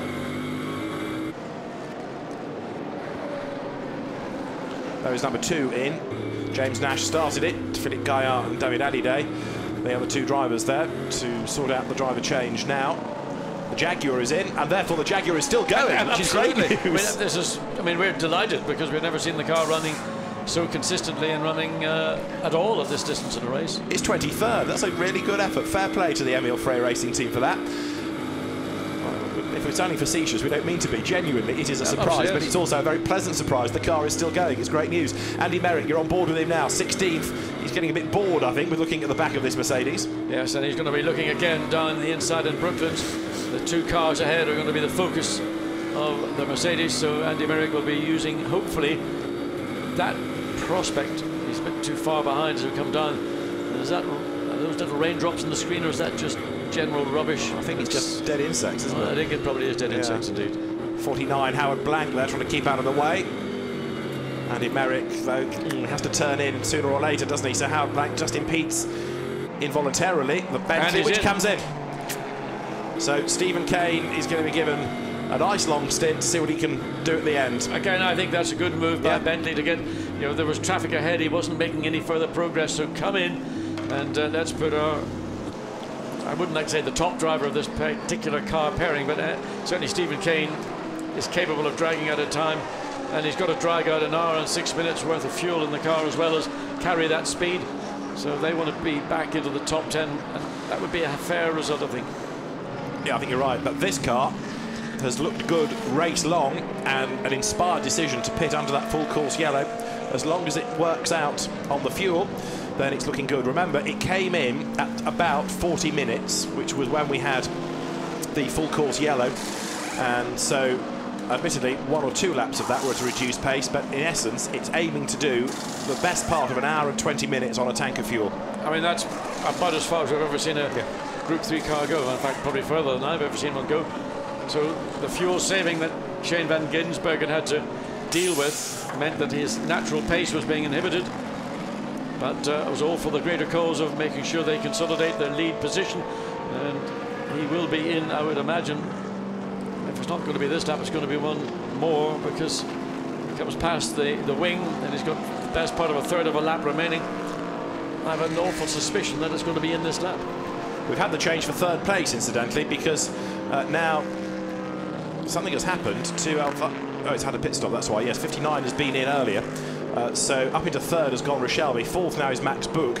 But 59, which was Adrian Quave-Hobbs, which came in after this car, has pitted, and they've put Alvaro Parent in it. So 59 has pitted. They've got the data from that, but they are running 58 right to the bottom of the tank, aren't they? Yes, and I mean, I don't know how much longer it can go.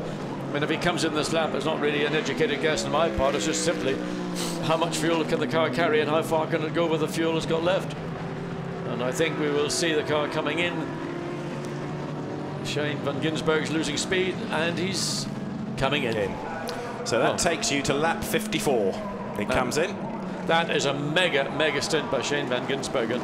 Getting caught behind Howard Blank and the Ferrari, coming rather slowly up to the speed limit line, making sure he doesn't come across the line above the speed limit. That's frustration for Shane van Gisbergen. Even though it might have maybe, he thinks, lost him a second, it feels like a minute. So down the pit lane he goes. The Von Ryan team will service that car through. But does now anybody else have a chance in this race? That's the next question. The Audi #1 of Robin Frins second. It will inherit the lead. Third is #3, the Richelme driven car. But they need some sort of lifeline to get back into the mix.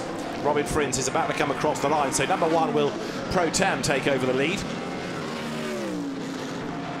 There is 59, Alvaro Parent. Remember, he's now good to go to the end and gets squeezed up with the Ferrari. Survives it. That was a bit touch and go. It was very touch and go, going across the inside of the corner like that, with a car bearing down on you. Alvaro Parent didn't anticipate that, and again, he needed to get past the Ferrari as quickly as possible.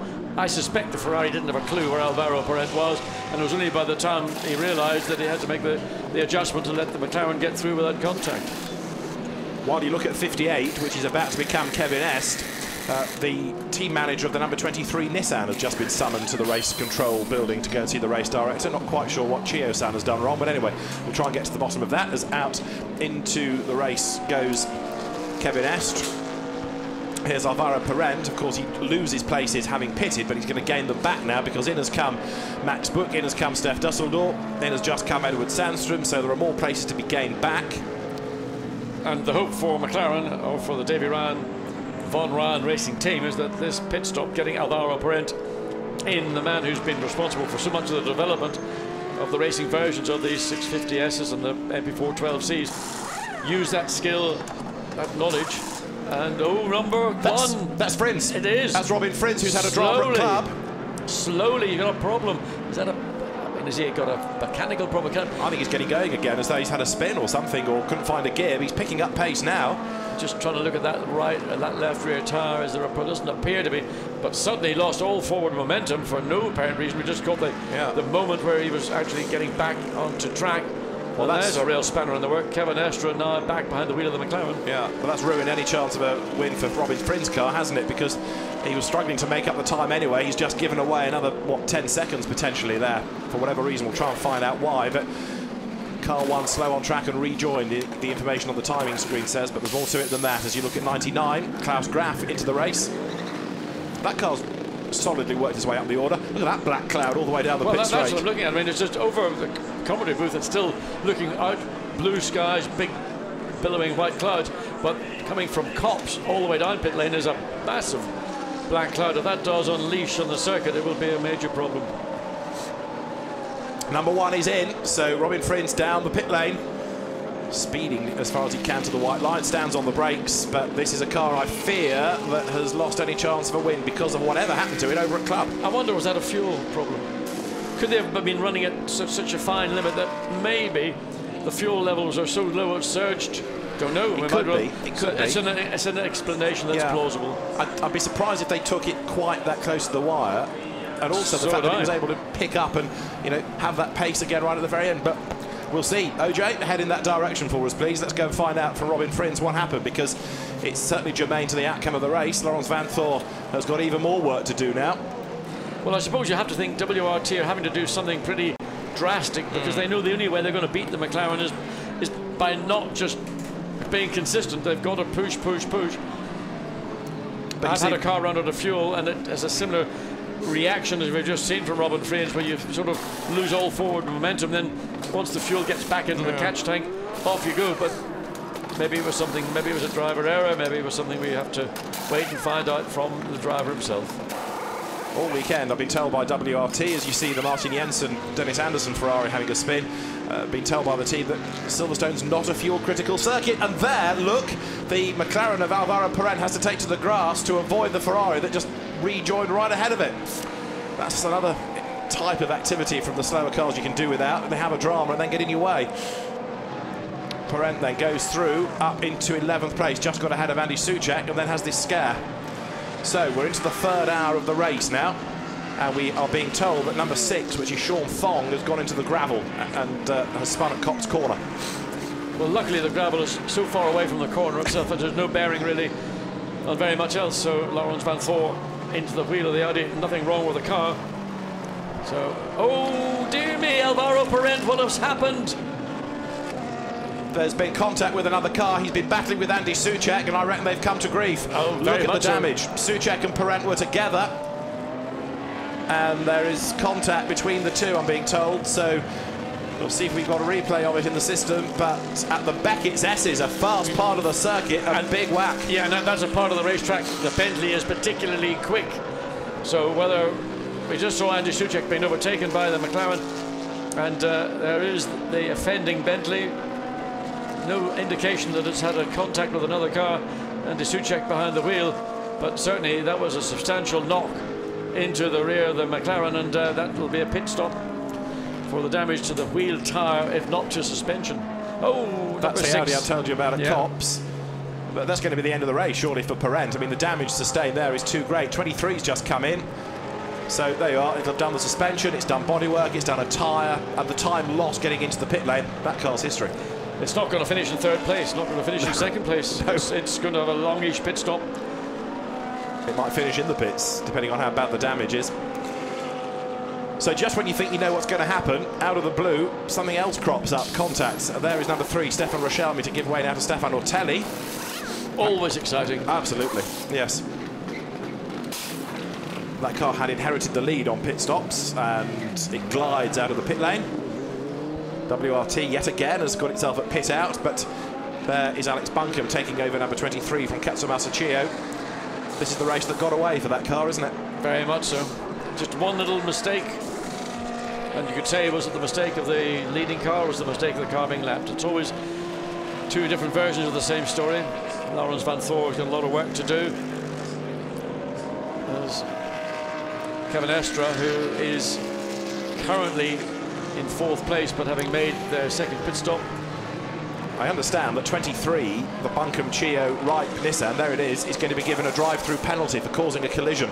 So was that going back in time to when it tagged the Ferrari? Wolfgang Ripe up at the loop? I can't imagine the penalty would be served so late. That's how long it took the stewards to agree. Here's the Perrin versus Soucek. That's just rude. I mean, there's no question there. Andy Soucek will suffer for that. That was an avoidable incident. He just literally stuck the Bentley up the inside when he wasn't anywhere near alongside sufficiently to say, I've got some right to the corner. And there is what's left of McLaren tyre all down. That could be a safety car to get the debris out of the way. Absolutely, because there's now so much debris on the track, principally of the shredded Pirelli rubber, but bits of carbon fibre bodywork. The shards will be all over the main, well, down the Wellington straight, bits still falling off as he comes back to the pits, driving pretty quickly to get the car back in, but in doing so, just causing further damage to the rear, the right rear of the McLaren. So I wonder will we see either a full course yellow or will we see a safety car, because that debris will need to be cleared away. The incident is under investigation, the Suchet-Perret battle that you just seen the replay of, but Alvaro Perret, I think he's pretty peeved, to say the least. He's come back at such a speed that he's actually not really helped that car very much. There's more damage done now. He's not exactly limped back. No. And potentially, he could cost the sister car a good result if a safety car is deployed, because they'll all bunch up. Anyway. I have to think there's going to be something done to clear away, because debris all in the middle to the left-hand side of the racetrack, and there we see now everybody's slowed down. Full course yellow. Full course yellow. Yeah, it's not a safety car, it's a full course yellow. So the gaps don't come down. That's what the opposition wanted.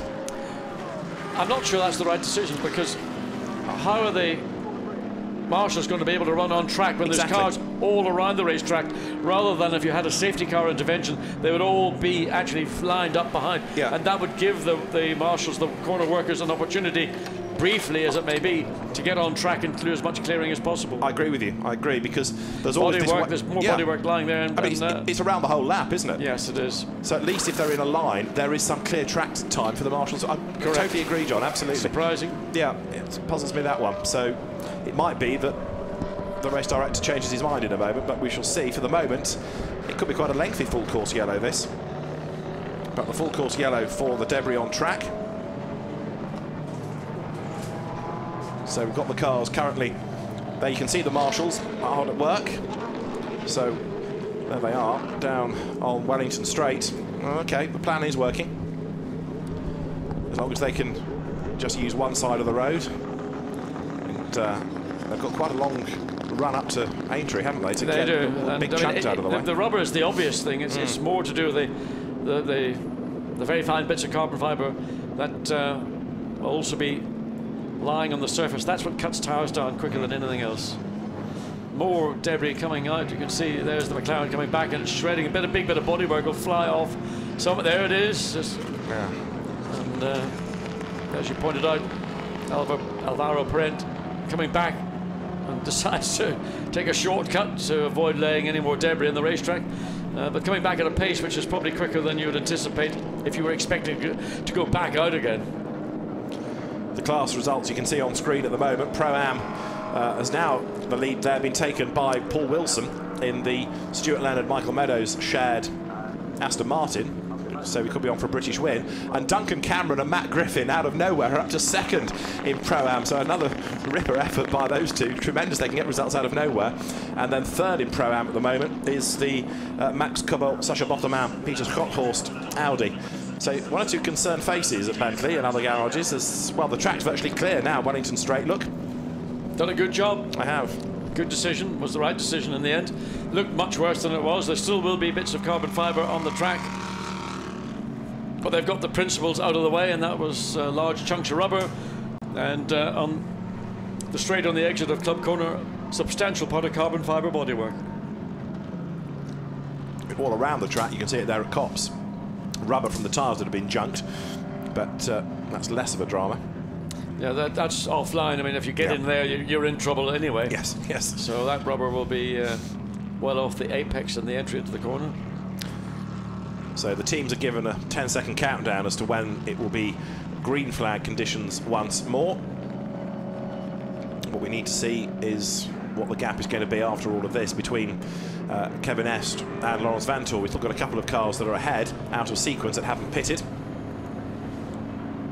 There is the race leader, and 10 seconds to our restart. So there is the leading car. It's third on the road, but in real terms it's the race leader. And here they come, down towards Stowe Corner. The green flags will be shown any second. Now we go racing again. And Kevin Est does what a pro driver does, puts his foot to the floor, disappears up the road. Yeah, and again the team will be on the radio telling him the countdown, so as he hears one go, then he's on it. is in the correct gear to get maximum acceleration. Number 2 Audi there, which is the Pro-Am car, out of sequence. So it's number 1, just going through Beckett's, that is the real opposition. And there is Stefano Telli, who's got caught up behind 73. We're going to have Martin Plowman in it for the last stint. So a WRT battle possible for second place before the end. And have a look in the background, 63 also there, which is Adrian Zaug, turning his way now through the right-hander of Stoke Corner. Down through Vale they go. So Kevin Est looking strong in the McLaren. Now 73 Nissan has done both its pit stops. It is on lap 59 and it's pitted under the full course yellow. I'm just trying to place whether that car has kept track position ahead. It's about to lose out anyway to number 3 Audi. It's 54 McLaren slows. Martin Plowman is about to be monstered by Stefano Telli, who has a look up the inside there. Confusion coming out of Club Corner, and the McLaren just about got away from being tagged as it came out of Club Corner. So Martin Plowman behind the wheel for the final stint of the Nissan with 50 minutes remaining. That car got itself, and we see coming out of Luffield. Yes, that's a pit in. Yes, it block is. The pit entry, so that car needs to get going. It has done. It's an Audi. It's a WRT Pro-Am Audi, I think I'm right in saying. Right, so we're about to have the cars through. The race leader is Kevin Est. That's the easy part of all of this.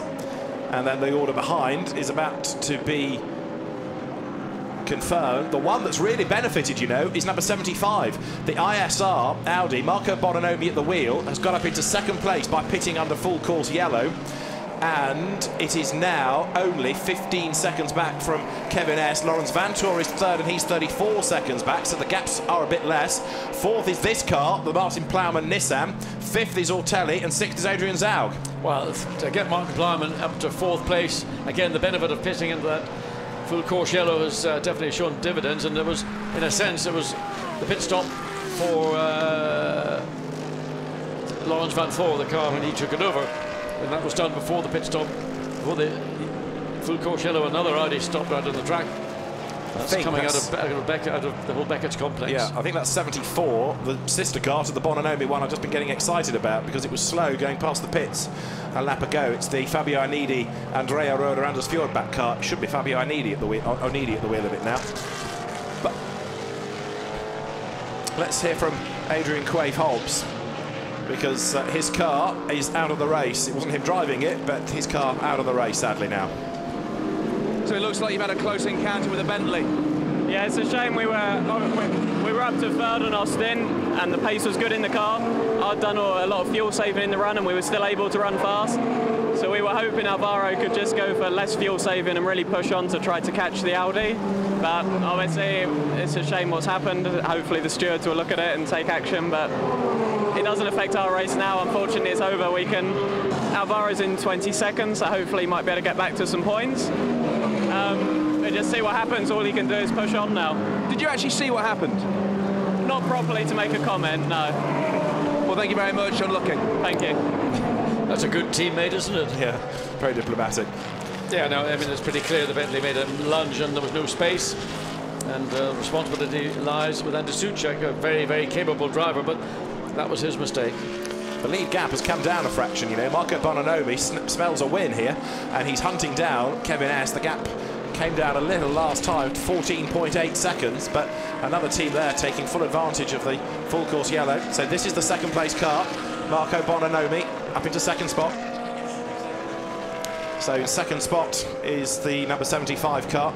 So he heads down towards Stoke Corner, with 14 seconds being the advantage that Kevin Estra has. And Marco Bononomi, who is on the Audi factory payroll, and he's not there just for fun, is he? He's there because he's a very good driver. He's hunting down the McLaren. Yes, and his last lap times are about, well, just under a second quicker than we're seeing from Kevin Estra. Again, have to refer back to the situation with traffic, but this car currently running quickly, and that 14.6 second gap, when it comes across the start-finish line, it's not going to be any less than that, and it might even be reduced from the 14.6 down to just under 14. Now, Lawrence Vantor in third place. We still don't know from the pit lane why that car slowed at Club Corner, but Lawrence Vantor is lapping quicker than the two ahead of it. So I know OJ's got a lot to get through in the pit lane, but Laurens Vanthoor is not out of the hump yet because he's lapping quicker than the two ahead, isn't he? He is. When he's on his own, he can make those lap times because we know how quick he is behind the wheel of an Audi. The difficulty he's got is he's never going to get clear track for the remaining 40 minutes or 46 minutes of this race. He's going to be compromised at some part, at some stage before we reach the end. Drive through car 8 causing a collision. Andy Suchek. Well, there's a surprise. Yeah, quite. The surprise is it took so long, I think. This is another car that's done a great job. The guys in the pit lane today have earned their money in one or two cases, haven't they? And here, the MRS GT team, the Monitor Racing System squad, have got this car up into 4th place. Albeit you've got Stefano Telli just waiting to pounce, and he needs one little glitch with traffic just being maybe a bit ambitious to try and find a way through. Ortelli knows precisely what motor racing is all about. But in the Inter-Nissan Nissan battle, this is quite a sweet result, isn't it, for the other team? I can believe me, believe me, this is as sweet as it can get. It's almost as sweet as actually winning outright. The Team Russia BMW, by the way, has got a 5-second penalty for track limit abuse. And we told you about Andy Suchek and his penalty, so 45 minutes remain. What else has the race got in store? Well, the lead gap has gone up now, having told you that Bononomi was catching Kevin Est, and Bononomi's car having arrived out of nowhere with the full course yellow, of course, so the gap has widened again. Kevin Estre has not hung about. Yes, and equally on the last lap, Laurens Vanthoor in 3rd place got that gap between 2nd and 3rd down to 14.5 seconds because somewhere on that last lap Bononomi was actually delayed, held up, whether traffic or most likely traffic. So the seesaw between 2nd and 3rd position is going to be more, I think, the focal point of the outcome of this race. I think Kevin Estre, unless he is attacked savagely, as we saw the sister car Alvaro Parent, then all he has to do is just maintain his pace, and he should be very comfortable indeed. Now the next question is whether or not Laurens Vanthoor can get 2nd place away from Bononomi. I reckon he can. He's got 37 seconds to make up in 44 minutes, and he's lapping nearly 3 seconds a lap quicker. So 2nd place is up for grabs. Yeah, 2nd place is for me the focal point now, with the remaining just under 45 minutes. Every lap's not going to be a 3-second gain. I think that obviously Bononomi had issues on the track, and he will be back running within a few tenths or so of the pace of Laurens Vanthoor. But you know, you've got to use that opportunity, and Vanthoor has done so. The gap is 14.5 seconds. The last time across the line, a car, another Audi going slowly up at the loop. And there is the 3rd place car, just got ahead of the Mercedes, so the gap may not have reduced very much. We'll see very shortly, as Bononomi will be just coming across the start-finish line any second now. He's just gone across the line, some 19 seconds behind the leader, so he's dropping quickly behind the lead car. But it's the 3rd place car of Laurens Vanthoor that his focus will be on. 10 seconds. I'll say it again, 10 seconds. So a 2:07 for Bononomi, a 2:03 for Laurens Vanthoor. Blimey, he is absolutely storming, isn't he now? So that gap is coming down and down and down. More people being given penalties, but they're out of the Am and Pro-Am Cups, not to be concerned with just at the moment. Andy Suchek has just pitted to do his drive-through. And this battle again, Stefano Telli less than a second now behind Martin Plowman in the Nissan. And one thing about Stefano Telli, he doesn't know what giving up means. No, he doesn't. Sometimes that gets him in a bit of strife, as happened in Blancpain 2 or 3 years ago, but... Frequently. But he always smiles. And he's a great enthusiast, and he's a nice bloke, and nobody has a bad word for Stefano Telli, really. Martin Plowman out of Stowe. He is British, but he's done very little racing in the UK because his karting was done on the continent. He went into international single-seater racing, then to America. So racing at Silverstone doesn't actually give him the advantage that you might expect. Track knowledge is not really something he's blessed with here. Well, he's been lapping in the 2:04s, which is a good pace, being matched by Ortelli and Zarg running behind in 6th place. Just a little bit slower than the pace of the 2 cars ahead. Nevertheless, that's you can't relax anytime Adrian Zarg is around. He's potentially somebody who could take a podium position. In 8th place, incidentally, Norbert Siedler trying to recover from the time lost early on. And there's the very, very slow number 74 ISR Audi that's just limped into the pit lane. If anybody else wants a pit stop, they're going to have to dodge around a crippled car in the pit lane now. Now, Philip Salaquada, his number 75 Audi up into 2nd place. He must be well chuffed with that. Let's hear what's the mood in the ISR camp with OJ. Philip, some people would call it luck, some would call it great tactics. Whichever way it was amazing timing for that pit stop. Yeah, we were a little bit late. We wanted to go late in the pit stop to be longest on the track because the pace was quite okay on the end. And we were a little bit lucky with yellow. We saw some cars, so it could be maybe yellow. So we called it in. It was just great timing. So it was just a bit luck for us. Sometimes, though, you make your own luck, don't you? Yeah, we needed that luck. So I hope we do well and we all pass the traffic, which we are stuck behind now. Second at the moment, but a lot of pressure on you. Yeah, it's a bit of pressure. Yeah? We need to keep going and overtake the traffic and just go fast. Philip, thank you. Thank you. So that car's second then, Marco Bononomi at the wheel at the moment. Stephen Kane has just done the best middle sector of anybody in the race, incidentally. He's 12, he's not pitching for a win this year, but Stephen is still trying as hard as ever, as there is Martin Plowman trying to come up on the inside of the 54 McLaren. That's quite a long way down, that car, with Ollie Webb, one of the drivers, going wide there at Stowe. Yeah, he gets through, and again, Stefano Telli uses the benefit of the McLaren getting slightly out of position down the hill into Vale, and he gets through cleanly as well. And the gap between these two cars has been around about half a second, 3/4 of a second. And Otelli keeping Martin Plowman absolutely honest all the way through. Yeah, indeed. Yeah, he can never relax, can he, Plowman? There he is going to Abbey, and Stefan Ortelli in 5th spot, hunting him down, quicker by 3/10, just over 3/10 in the first sector alone on this lap. Now, how are we doing for the top 3? They're all concertinaing up, because it's 30.4 seconds across the top 3. It is 8.3 seconds Bononomi to Vantor. And Kevin Esch has just gone over the timing line. His last lap was a 2 minutes 5.1.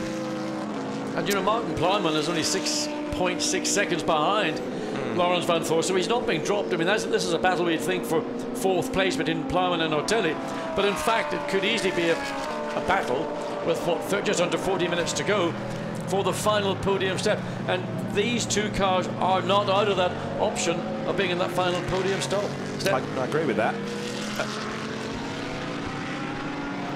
Now, just looking at yet more team managers being summoned to race control. WRT's number 2 team manager, the Pro-Am car to race control, and for Grasser Racing Team, both team managers, in other words for both cars, 19 and 63, both also having to go to race control immediately. So there's another judicial incident to be resolved here.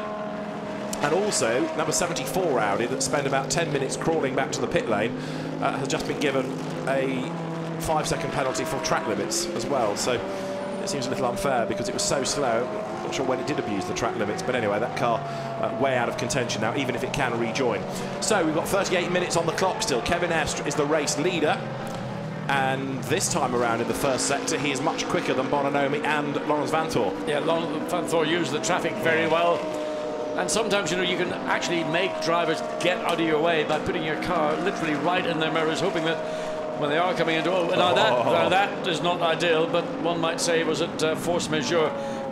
He tried to use the very long way around the racetrack, not to get past on the left-hand side, but the Ferrari runs out of sympathy off the track. So you don't need to be doing that, because that could be seen to be gaining an advantage, and that could easily be another little 5-second penalty, should the stewards so decide. Car 41, Gilles Vannelet, Enzo Gibert and Arno Santamato, they've just been given a 30-second penalty for track limits abuse. I mean, so just imagine, if Van Thor got a penalty, 5-second penalty for track abuse, that would put the Nissan probably very close to 3rd place, if not in 3rd place. Yeah, so they have now, when the racing is this close, they've got to behave themselves. This is the scene looking from the approach to Woodcote all the way through the stadium. That long right is Luffield. You see how people run up onto the curbs, but as long as you've got 2 wheels on the track, that's okay. Now let's hear from Jean-Carl Vernet next. Remember, number 1 had that time lost a little while ago. Well, OJ's managed to get himself a WRT. Let's find out what the drama was. OJ. Our commentators got very overexcited with that loss of power. What happened? I think it's an electronical problem where Robin were not able to shift up or shift down anymore, so we lost 15-20 seconds, and then it worked again. We don't know, it's electronics, you know, sometimes you have some bug, and it restarted, and it's good. It's good again. So that's a shame because we lost a little bit of time, and I think we were able to fight for the win. But let's see how it goes until the end of the race. We are P3 now. We're a little bit surprised to see the other Audi in front after the pit stop. So we're going to try to catch up and overtaking it. Well, you said you lost a little bit of time, but you are chasing down second pretty quickly.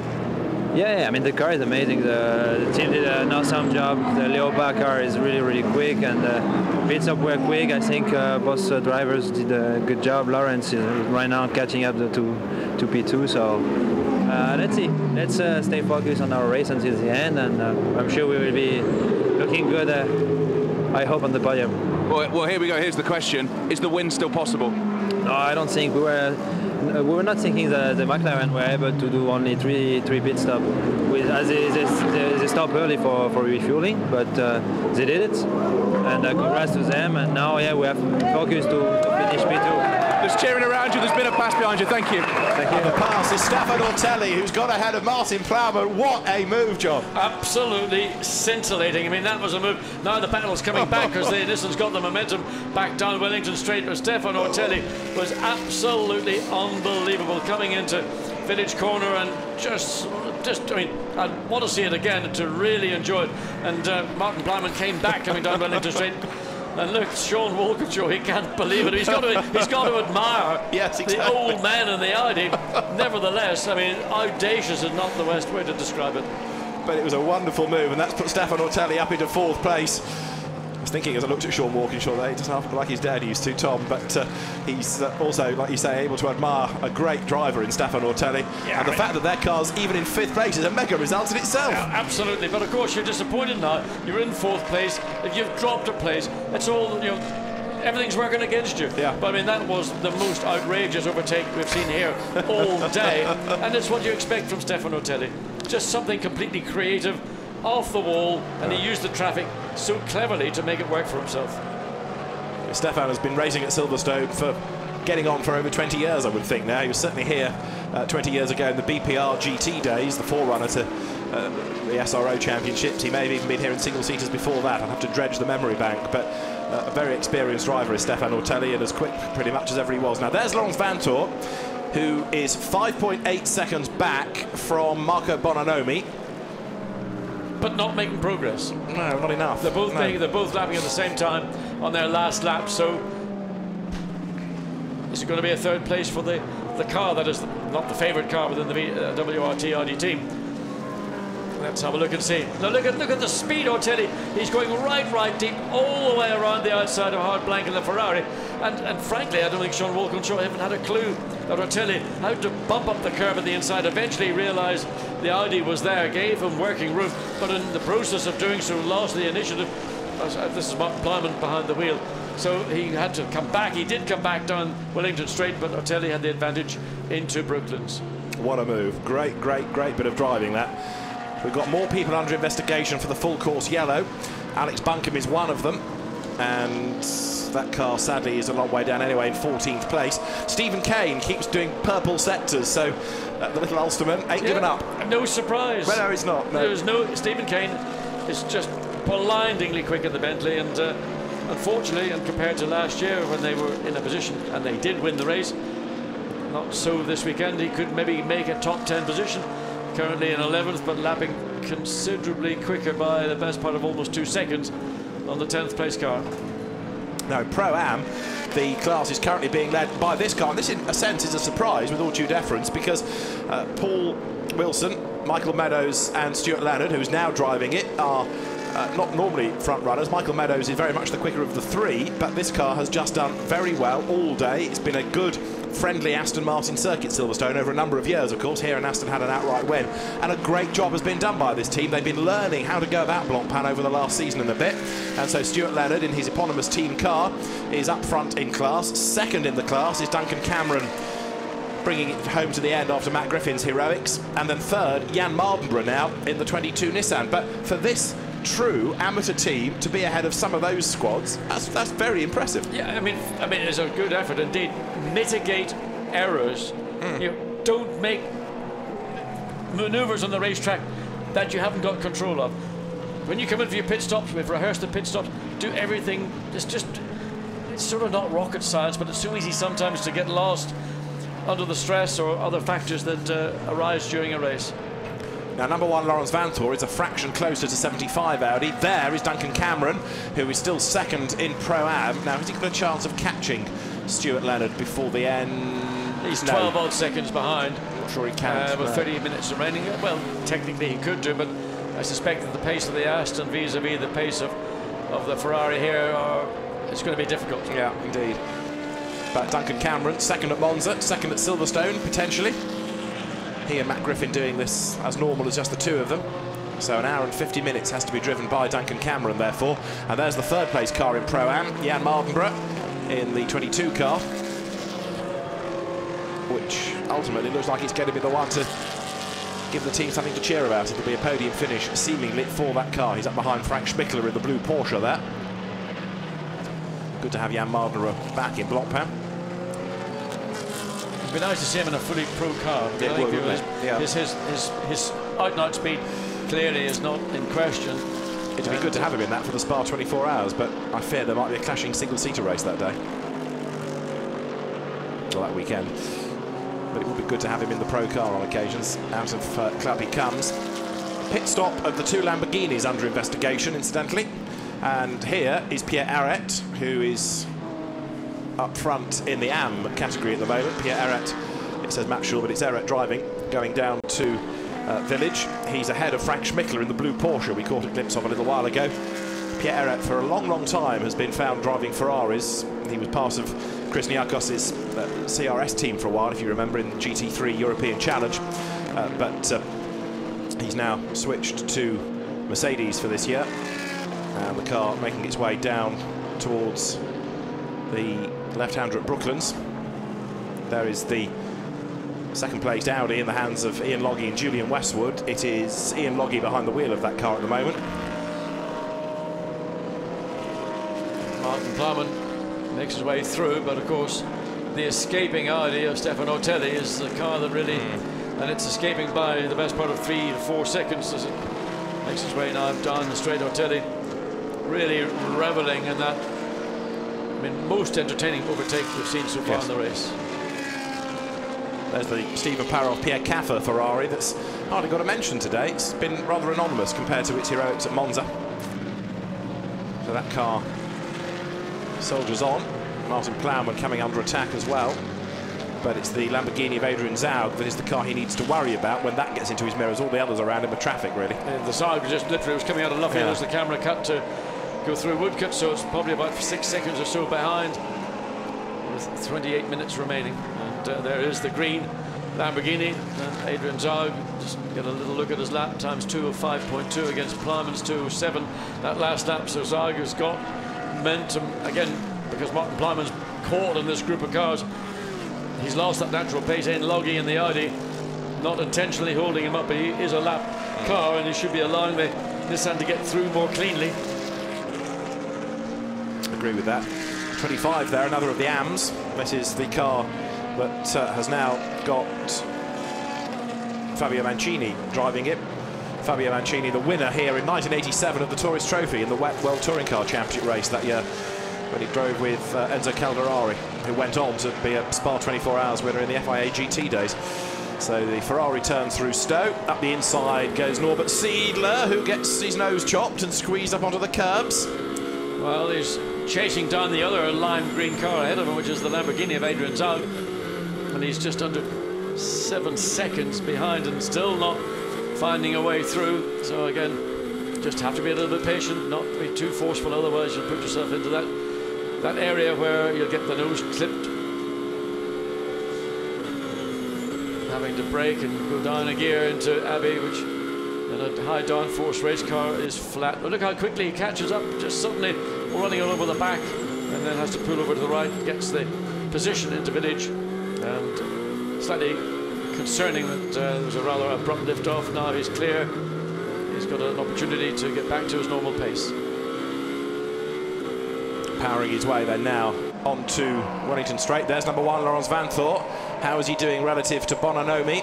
The gap is down to 6. No, he's ahead indeed, so he's gone through up into second spot. So He's made the move.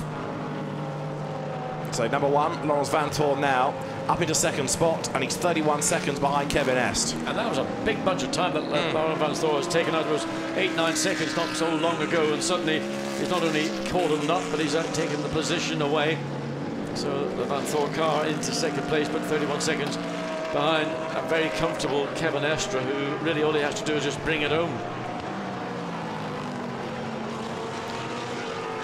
McLaren victories in Blancpain have not been that common. We had the Hexis team winning at Navarra at the end of 2013, but sorry, 2012 I should say, but we've got the potential of a 650S victory here with Kevin Estre at the wheel. And look at the traffic ahead of Laurens Vanthoor. He doesn't know which way to go. He's not got much choice either.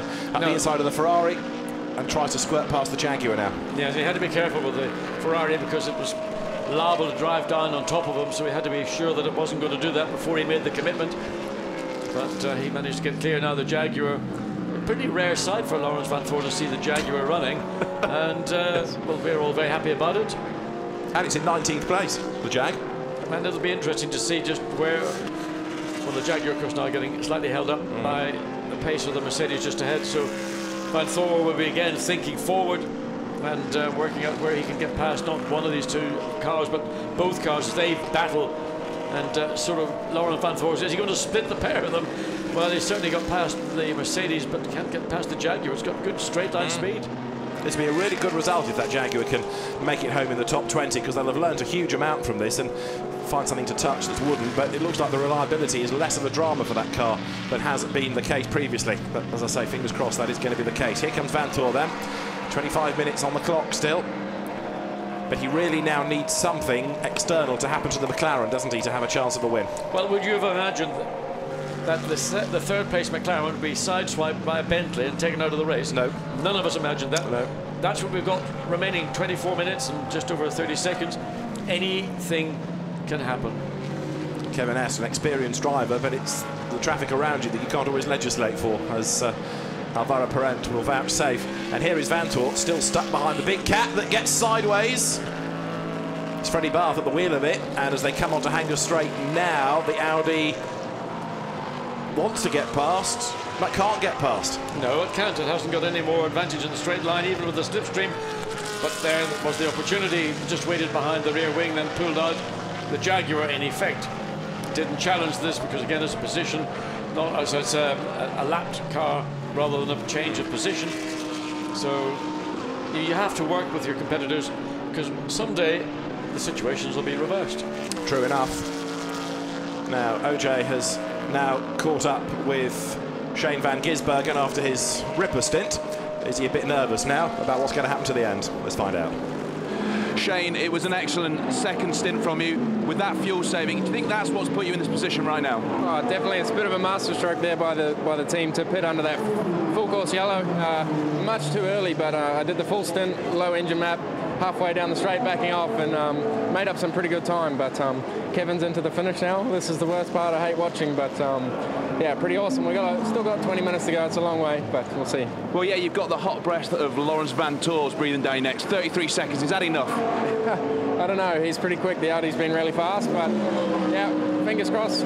Push on to the end. But I just want to say hello to my father in New Zealand. It's 4 o'clock there in the morning, but he's up and watching. So hi, Dad. There you go. That's dadly love for you to stay up at that time. Just quickly, as a racing driver, how difficult is it to back off when you really want to push on? Oh, it's the job you got to do. I knew when we pitted it was 40-something minutes into the race. It's way too early, so, you know, but it gave us a 40-second lead, so I just did what I could to save the fuel and try and push on for a lap time too. And just on your dad, it might be 4 o'clock in the morning in New Zealand. Do you think he'll pop a bottle of champagne if you win? Appleton's rum is what he likes, so probably. Good on you, mate. You know, Shane van Gisbergen is telling us what you've got to do when you're saving fuel. When you do that, you change the engine map, the engine becomes much more lethargic, the car feels much more lethargic, and it just becomes you're just doing your duty as a driver to go through your stint. I had to do it a few occasions in endurance racing, and the car just feels like a wet sponge. Yeah. But, you know, that's the responsibility, and Shane van Gisbergen has done a brilliant job to do so, save so much fuel. I mean, lift off and coast into a corner. You think you'd lose yourself bunches of time, actually it doesn't make that much difference. It's all about the rhythm. You can get a really good rhythm when you're doing those fuel-saving tricks, and he did a superb stint. Now, car 75 here, you can see the caption on the screen. It's running third, but a 5-second penalty has been given to Marco Bononomi for exceeding track limits. So he was being caught anyway by Stefan Ortelli, and it's of course now going to help even more for Stefan to get himself up into the top 3. So even at this late stage, some drivers are still transgressing, and I'm surprised at Bononomi because, you know, he's a proper factory professional driver, and he's been here in other races as well. You know, sometimes you get that rush of blood, the red mist, and you make a manoeuvre out of frustration frequently, and you try to save time, and in doing so, the consequence is you might get a penalty, as we see the number 2 car into the pits, and that is a problem at the front of the car, is it, or is it just a tire wheel change? Well, anyway, great effort by Shane van Ginsberg, and undoubtedly the old man back in New Zealand will have had the old rum bottle cracked already. And I know that other people from the V8 Supercar paddock are watching. Top broadcaster Aaron Noonan's watching on the live stream. I think he's getting quite excited about one of his near fellow countrymen being in the box seat here. So Kevin Est at the wheel of the car at the moment. There's number 2 in the pit lane, and you've got the Philippe Gaillard, David Hallyday, James Nash Audi about to go back into the race, but it's a problem for it to be pitting with 20 minutes to go. Now there, number 19, the car that was doing strong stuff at Monza, looking good at the moment in 18th spot, but time lost early on, I'm afraid, has gone against it. This car has never looked as good in the race as 63 did, the sister car. Don't know why. I mean, other than just they've gone slightly different ways, different directions in their car setup. Certainly when we saw the car run on Saturday morning, it did not look a comfortable car. It was very nervy, very twitchy, the kind of thing that a driver would not be comfortable with driving, but they seem to have got it slightly better sorted out. But if you miss your slot in qualifying, if you're out of position, you're never ever, with a 62 car grid, you're never going to get back up through it. There's just so much traffic all around the racetrack. It's just damage limitation, I would say.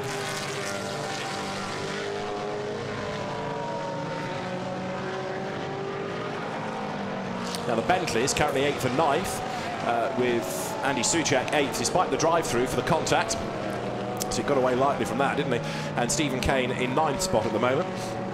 What else is interesting lower down the order? Klaus Graf, 99, Mercedes in the top 10, and that car looking strong. But Stephen Kane's lap times are better than most up the road ahead of him. Norbert Siedler is the other quick man, and here's Lawrence Vanthorpe, who last time was in the 2-minute 3s as well, but he's too far back. Yeah, Lawrence Vanthorpe, but he's still pushing on in the 2-minute 3 as is Stephen Kane. So the quickest 2 driver car combinations. In fact, we're seeing that's the Siedler and the Ferrari in the middle 2-3s. A lot of drivers out there still feeling there's opportunities to make them. They're not now into cruise mode with less than 20 minutes remaining. And Lawrence Vanthorpe, the gap is too great to run down. It would take something beyond the driver's control to see him in a position to challenge for the lead. And Bononomi is falling away from that second place. Lawrence Vanthorpe, Stefan Ortelli still 5 seconds behind third place, so it's not out of the question that the Ortelli car could be onto the podium as well.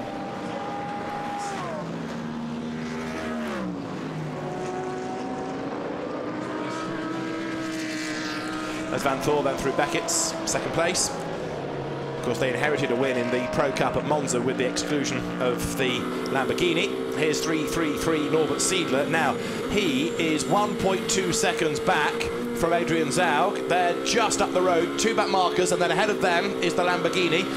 This is for 6th place then. Zaug has it at the moment. Siedler is quicker. He's hunting him down, but he's got to get through the traffic quickly, hasn't he? And those 2 back markers having their own battle. Yeah, and it's not going to be very easy. There's the McLaren back out on track. That's the Alvaro Parent car. It's been repaired and it's back on track. That'll be a difficult car to pass unless there's cooperation. This is where, you know, the use of blue flags, wave blue flags, should indicate that there's a car coming. Alvaro Parent involved in his own little battle, and that's a big frustration indeed. Marchi Lee in the Audi. He loses out to Parent. Siedler will get past him down through Vale, look. Well, he may not give it up all that easily, but I think he has decided that that's the right thing to do. Now it's Alvaro Parent's opportunity to really get out of the way. Now, Stefan Ortelli's car is currently in 4th place, and the man that did the opening stint in that, Frank Stippler, they could be on the podium now. Frank, with all your years of racing, you still get excited at this point? Yes, very much. I mean, if you fight for the podium and it's the last 15 minutes of the race, you're always excited, and it's pretty tight. So I hope that Stefan can keep a good pace and maybe we finish on the podium. But we need to keep the fingers crossed. Well, lots of cars using all of Silverstone and more. It looks like you're going to move up because of the car ahead using too much of the circuit. Yeah, it's very difficult, you know, with the modern circuits. You've got plenty of room behind the curbs, and sometimes you're forced to use it because of understeer, oversteer. You're in trouble, and if you're behind, it might get tight with the race director. But anyway, we were catching Marco Bonanomi a lot, and I think we would have caught him anyway. But still, it's tight, and I hope that we can finish on the podium. But Stefan has to push now. Thank you, Frank. You're welcome. Stefan will push, no argument about that. Have no fear. Yeah, it's interesting, Frank explaining why these things happen, but you know, that's the problem with many, particularly Grade 1 circuits, Formula 1 circuits. They're designed now to have all these wide open spaces, and to me, part of the skill of being a racing driver is driving within the limits of the circuit. As we look at this battle now, really getting intense. Seidler has caught Zag, then remember, this is 4th, 6th place. They're both on the comparable pace to Martin Plowman, but he's a little bit too far up the road to be an immediate factor. But here comes Seidler. He might well make the move at the end of the hanger straight. Here he goes to the outside. Yeah, it looks a pretty easy manoeuvre. The Ferrari just outgunning the Lamborghini down the straight. Zag's going to be late on the brakes, doesn't concede the position. Ziegler's got to pull back in. He's going to try and make the undercut on the exit of Stowe, and not very much opportunity there. Then the next shot will be down the outside, and Zag's got traffic ahead of him. He's thinking about how am I getting through these 3 much slower cars. I'm not really worried about the Ferrari behind me at this point. But they're both being caught by Andy Soucek, look in the Bentley, because they got caught in the traffic. All of a sudden, Andy's up there. Watch out for Andy! Here comes Andy! Well, and not far up the road, as there is Seidler to the inside of Zaug.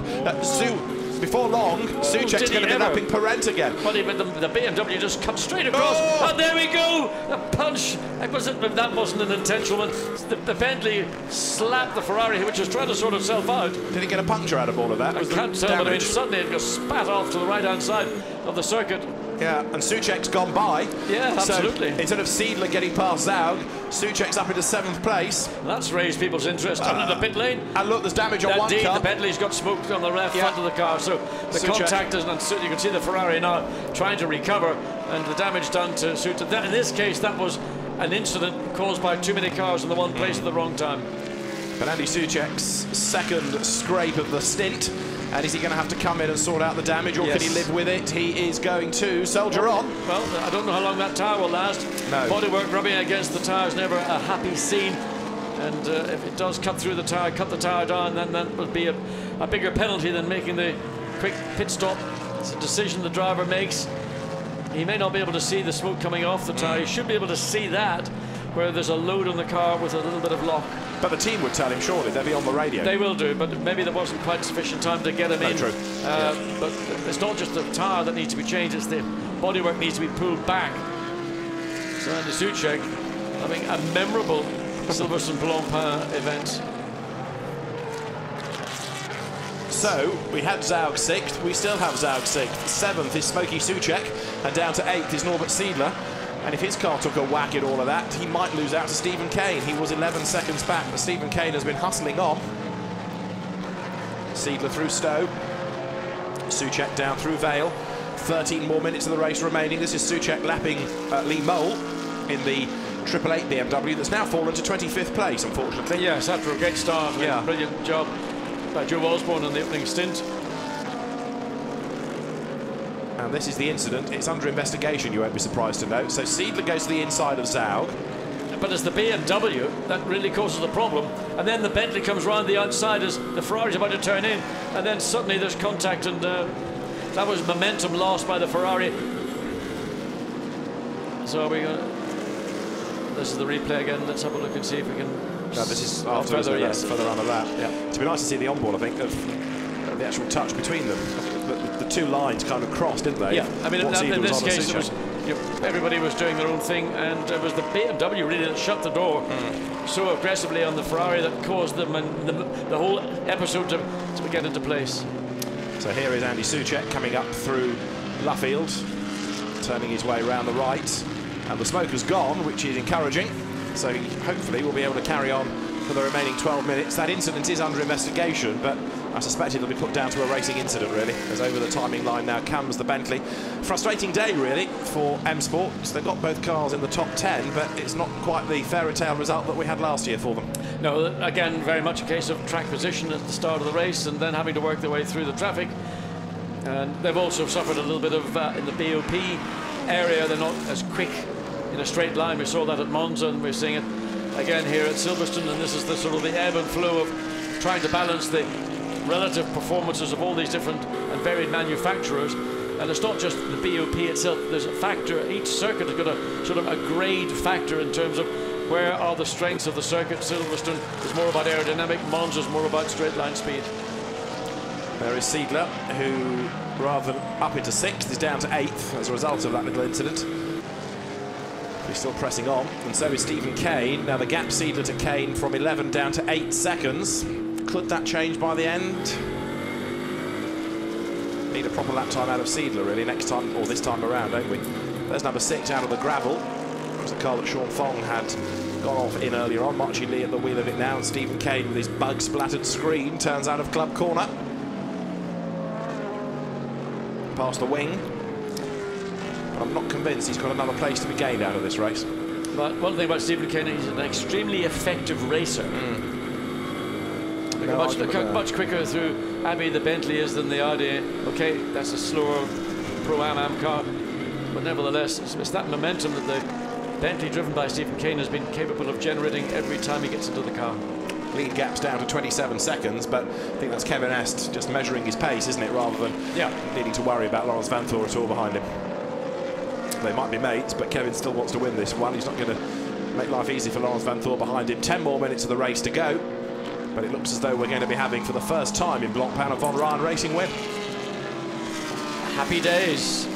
Thought it might cheer you up, I say that. David Ryan is synonymous with McLaren absolutely. For, what, 40 years now? Yeah. But now independent operator running his own team, a team of 2 cars. But when he first came into the series, he was running cars for Pro-Am teams or fully Am teams and didn't get the results for a number of reasons. The MP412C, as we've said in the past, wasn't an easy car either. But now this is a very different package altogether, isn't it? It's a different car and it's 2 pro lineups, and it all helps. Yeah, I mean, it's the evolution of the MP412C, and you know, the homologation of the car is much more beneficial to the race car version than there was on the 12C. So through Beckett's they run, number 99 there, which is Klaus Graf running in 10th spot, and that car's had a steady run all through the race. We've seen good performances by Nico Bastien and Steph Dusseldorf. It's the best place of the Mercedes, making its way then now down towards Stoke Corner, and no further action between Seidler and Soucek, say the stewards. It's fair, I think, after what we'd seen in the replay. Just one of those things, catalysed really by lots of cars all going through the same piece of road at the same time. 8.5 minutes to run. Kevin S looking so good up front as their 34 Pierre Eret gets out of the way. As you have there in the loop, Andy Soucek on the tail now of Adrian Zaug. So the top 6 could yet have a change, as there off the road is Alvaro Parent. So this is the car having all the strife today, whereas the sister car is seamlessly heading for the flag, but Alvaro Parent has stopped. Hard luck this for the Von Ryan team that have been working on that car, because they've had to do a repair job even to keep it in the race, and now Alvaro Parent is stationary. There's Adrian Zaug, 6th. There's got Andy Soucek crawling all over the back of him now up at the right-hander of Luffield. The 2 of them nose to tail. Through they come. This is the run up towards Woodcote Corner. Adrian Zaug, for the moment at least, being able to hang on to the place, but Andy Soucek is a-coming. He's getting closer and closer and closer all the while. There's a yellow flag out because of the incident we just spotted, but a lot of curb taken on the approach to Copse Corner by Soucek. Hurls it into the right-hander. 7.5 minutes to go. He's going to give us, depending on the track place of Kevin Est at the moment, about 4 more laps. Through Beckett's, but it's game on still for 6th place here.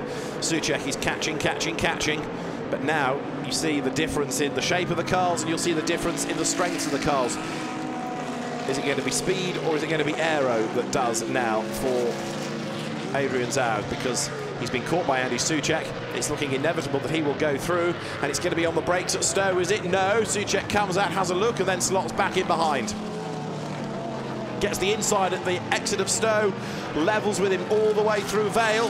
This for 6th place with 6 3/4 minutes to go of a 3-hour race. Absolutely together, and Zaug makes a mistake, brakes too late, goes deep, goes wide. Soucek goes through, and Adrian Zaug in all of that has been caught by Norbert Siedler all over again as well. So Andy Soucek for Bentley goes up into 6th spot past the stricken Parent McLaren, and we might yet get the change behind, because don't forget Siedler right on the back here of Adrian Zaug. This is Siedler's view. Goes up through Farm now, heading towards Village. And Adrian Zaug in the Lamborghini is going to be under attack very, very shortly, because the Ferrari 458 has arrived on the back of the Lamborghini Huracan. And Siedler wants the tighter line out of the loop into Aintree. If he can get past the Lamborghini, he might just be able to fight back against Soucek before the end, but if he's stuck here for much longer, the chance will have a way. Down they head towards Brooklands. Lap 80 for these cars, into the braking zone. Under braking, Zaug pulls away. Siedler gets a tighter line. And where's he going to be able to stick his nose up the inside? Is it at Luffield? Not this time, it's not. They're being caught also by a backmarker Mercedes that they could do without getting involved in this battle. We saw in the context of Wolfgang Reip earlier what happens when the backmarkers get involved. But here they come, up over the timing line. Siedler to make a move at Copse would be the prediction, except for the fact that Adrian Zaug knows exactly what's going to come, and so positions the car in the way. Through they go, out of Copse. Look at the way that Soucek is escaping, though, because Siedler is stuck behind Zaug. Through Beckett's. The two green cars squabbled long and hard at Monza in the early stages. They're doing it again here. 63 Lamborghini onto the Hangar Straight now. There is 333 Norbert Siedler. You're riding with him onto the Hangar Straight. Here they come, nose to tail. The Ferrari looking quicker. Siedler tries to pull out of the draft. Ideally, he'd like to sell Zaug a dummy, wide in, tight out, and get up the inside, coming through Stowe. Is it going to work? Here he comes, tries the manoeuvre, almost skims the back of the Lambo. Down through Vale they run, nose to tail. Behind them, the Mercedes staying on the back. It's a lap down, so that car not part of the leading gaggle, not on the lead lap. But it's a distraction Norbert Siedler could do without here, as the cars now sprint their way up towards Abbey once again. Through they go. 4 more minutes on the clock.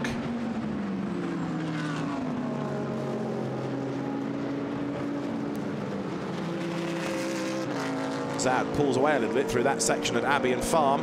Andy Soucek up the road still, pulling away now. So his 6th place looking secure. But what about 7th? Siedler versus Zaug. And he's not given up yet, that is for sure. The lead gap, incidentally, between Kevin Est and Lawrence Vanthoor still hovering around the 27-second mark. Down comes Siedler to Brooklands. Does he commit? Tries to make the move. Can't do it there. By the time he made the move, it was really time to brake, but Zaug's a little bit squirrely as he heads up towards Luffield, and he's going to go out wide. Siedler's chance on the inside at Luffield. There's just about room, is there? He's up the curb. Zaug is going to have to give way shortly as they come to Woodcote, because Norbert Siedler has his nose in front on the tighter inside line, and through he goes. Norbert Siedler's Ferrari up into 7th place. Down to 8th goes Zaug. 9th behind them is Stephen Kane. Top 10 rounded out by the Mercedes of Klaus Graf. Ahead it's Kevin Est still leading the way from Vanthoor, from Bononomi, and Stefan Ortelli is almost with him now. 3rd could yet change before the end as well. There's that penalty to be given to Bononomi, but Stefan Ortelli not close enough yet to take advantage of it. It's everything crossed at Von Rahn Racing, though. Is it going to be a first victory for Davy Ryan's team? It looks like the answer is yes, and it's going to be one more lap at the end of this, isn't it? As Kevin Astra comes down now into Brooklands. It'll be Kevin's first Blancpain Endurance Series win as well, I think I'm right in saying, as he comes now up through Brooklands, heading towards the timing line out of Luffield. So he's going to get possibly 2 more laps out of the race. In fact, 2:28 on the clock as he goes through, and a flying lap at the moment is 2 minutes 4. It's going to be 2 more laps for him. So Kevin Est turns his way through Copse Corner. Shane van Gisbergen set for a debut win at Silverstone. Will be a very, very good result, that. The V8 supercar ace, but he's got GT aces, Rob Bell and Kevin Est to thank for this. Kevin Estre now through Beckett's, heading for the hanger straight once more. The 650S GT3 new into the championship this year. And it's certainly proved its worth, hasn't it? Because this has been a very good run. The MP412C really was only made to work very well by ART and by Hexis before that, but looks as though it is going to be a good win for the 650S. There is Davy Ryan. Rob Bell with him on the pit wall. Davy Ryan, I think, still holding his breath. Rob Bell possibly likewise. And a spin, Ian Loggy, Julian Westwood's Audi, by the look of it, off the road down at the end of Vale. There it is. Now, can that car get going again?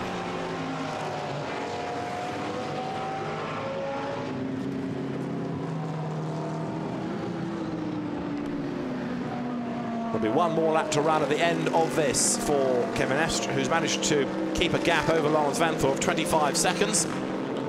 And there is the second-placed Audi powering its way now up towards Abbey, coming out of Club Corner. Jean-Carl Vernet looks on. And he sees the car working its way up through Abbey, heading to Farm this time. It's been an impressive display by WRT as ever to be so competitive, despite having lost the time early on under that full course yellow. Some teams gambled to stay out, others gambled to pit, and pitting was the right answer.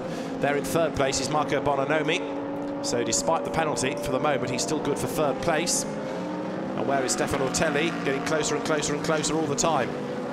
The gap last time was 0.8 of a second. This is on track, of course. By the time you apply the penalty, the Audi should be ahead.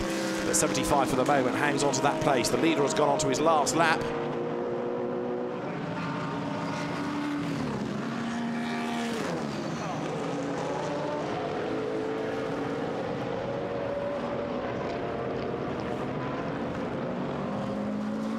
So Kevin Estre makes his way now up towards the end of the hanger straight, heading now towards Stoke Corner, and the checkered flag will be ready this time around. The flag goes out the first time the leader crosses the line once the 3 hours are up, and Davy Ryan, the old-fashioned way with his stopwatch in hand, is there ready to see his car come across the line. A bittersweet race in a sense with the other car, the Valvala Parent, Adrian Quaife Hobbs and Nicolas Lapierre not making it to the end, but it is going to be a win for number 58 in the McLaren Orange as well. Kind of the works car in a sense, isn't it, as it works its way now up towards the right-hander of Abbey, Kevin Estre, the fast Frenchman, who was picked up by McLaren after a mega performance at Baku 2 seasons ago. Ferrari parked in the background out of the AM category, but here comes Kevin Estre then working his way into the loop for the last time, and as he turns his way through the long left into Aintree and then onto Wellington Straight, the gap that he has over Lawrence Vanthoor is 22 seconds. There is the car that's on target to win Pro-Am, number 32 Aston of Stuart Leonard, Paul Wilson and Michael Meadows. So you've got the two class winners running together. That Ferrari that stopped incidentally in the background on a previous shot was the Hedman Kennemanata Elton Julian car. But worry about it not, focus on this. The McLaren 650S is going to score its first Blancpain Endurance Series win, and a win for the Von Raan Racing team, for Shane van Gisbergen, for Rob Bell and for Kevin Estre, who will bring it across the line. McLaren wins at Silverstone, a British brand wins at the home of British motor racing. McLaren victorious. Aston Martin wins Pro-Am to the delight of Le Patron, Stuart Leonard, the team owner, who brings the car home to the finish. And big celebrations on the pit wall at Von Raan Racing, and hopefully Davy Ryan himself will have a lot to say post-race. So it's a win for the McLaren, but this is the second place car, the Audi of Lawrence Vanthoor, Jean-Carl Vernet and Robin Frins, that comes home second. And what about third? Is it going to be Stefano Telli when we apply the penalty? Cars come over the timing line. There's Duncan Cameron ending up third, in fact, in Pro-Am with Matt Griffin. Second already home is Jan Mardenborough. There's number 15, which is going to be the AM winning car of Oliver Grutz and Carrie Moget, that comes across the line to score a class win. And Marco Bononomi comes across the line third, ahead of Stefano Telli. I'm not entirely sure that the penalty has been applied on the timing screen, so provisionally third is Bononomi. But Stefano Telli, in the end, 1.3 seconds back. But if you apply the penalty, you should get ahead. But we'll double check how that's being applied. So we've got the top 9 through. We've got the top 3 home in Pro-Am. Now we need second and third in the AM category. Well, third of the AMs has come home. And there for 10th place overall is Klaus Graf in the Mercedes.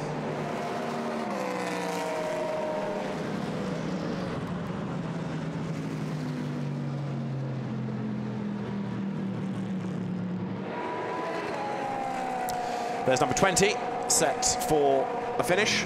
That was the car that was penalised early on when Morgan Moulin-Trafort was driving it, but it's brought home as 58 Kevin Est celebrates his win. And a great team effort that by everybody at Von Ryan Racing. Still they come pouring over the line. Look, checkered flag being waved. And the battered Nissan 23, Alex Buncombe 13th in the end. Ferrari 66 of Stephen Parov and Pierre Caffa goes over the timing line, not having anything like the pace it did at Monza, 36th in the end. And so they're picking up rubber on the tyres as they run wide around the corners, all adding to the post-race weight of the cars. 58 Kevin Est, race winner, along with Shane van Gisbergen. What a Silverstone debut he's had. And Rob Bell, really chuffed for Rob to see him have a victory as well, because although his reputation as a good GT racer is never in doubt, sometimes he gets put into cars where slower co-drivers don't help his case, but no such dramas here.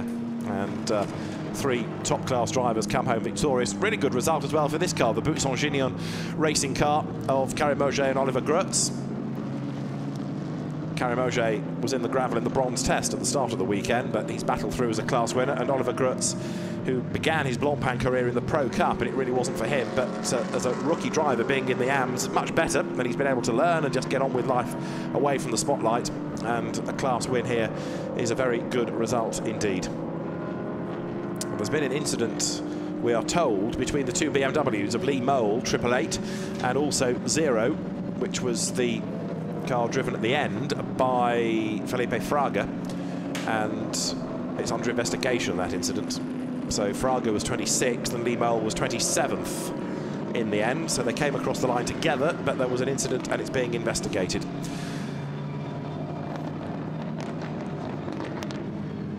So McLaren may not be having much luck in Formula 1 at the moment, but a great result in GT3 racing as the 650S arrives in Parc Fermé. And with the New Zealand flash on the side of the car, of course, Bruce McLaren himself was a Kiwi, killed at Goodwood, but the name lived on through Formula 1 and more recently in sports cars. And of course, it's 20 years since McLaren won at Le Mans, so it's a good year to be celebrating McLaren's success in sports car racing. This good anniversary year. Rob Bell, the bearded Shane van Gisbergen, well chuffed with that, or whatever you say, Kiwi for being well chuffed. And Kevin Est, Félicitations, the man who's brought the car home. So Davy Ryan it is, whose team has scored victory. Time we heard from Davy Ryan with his old mate John Watson. Davy Ryan, congratulations, the first victory for Von Ryan Racing. Thanks very much, John. It's been a long time coming and just a fantastic moment. Now, we've known each other a long time.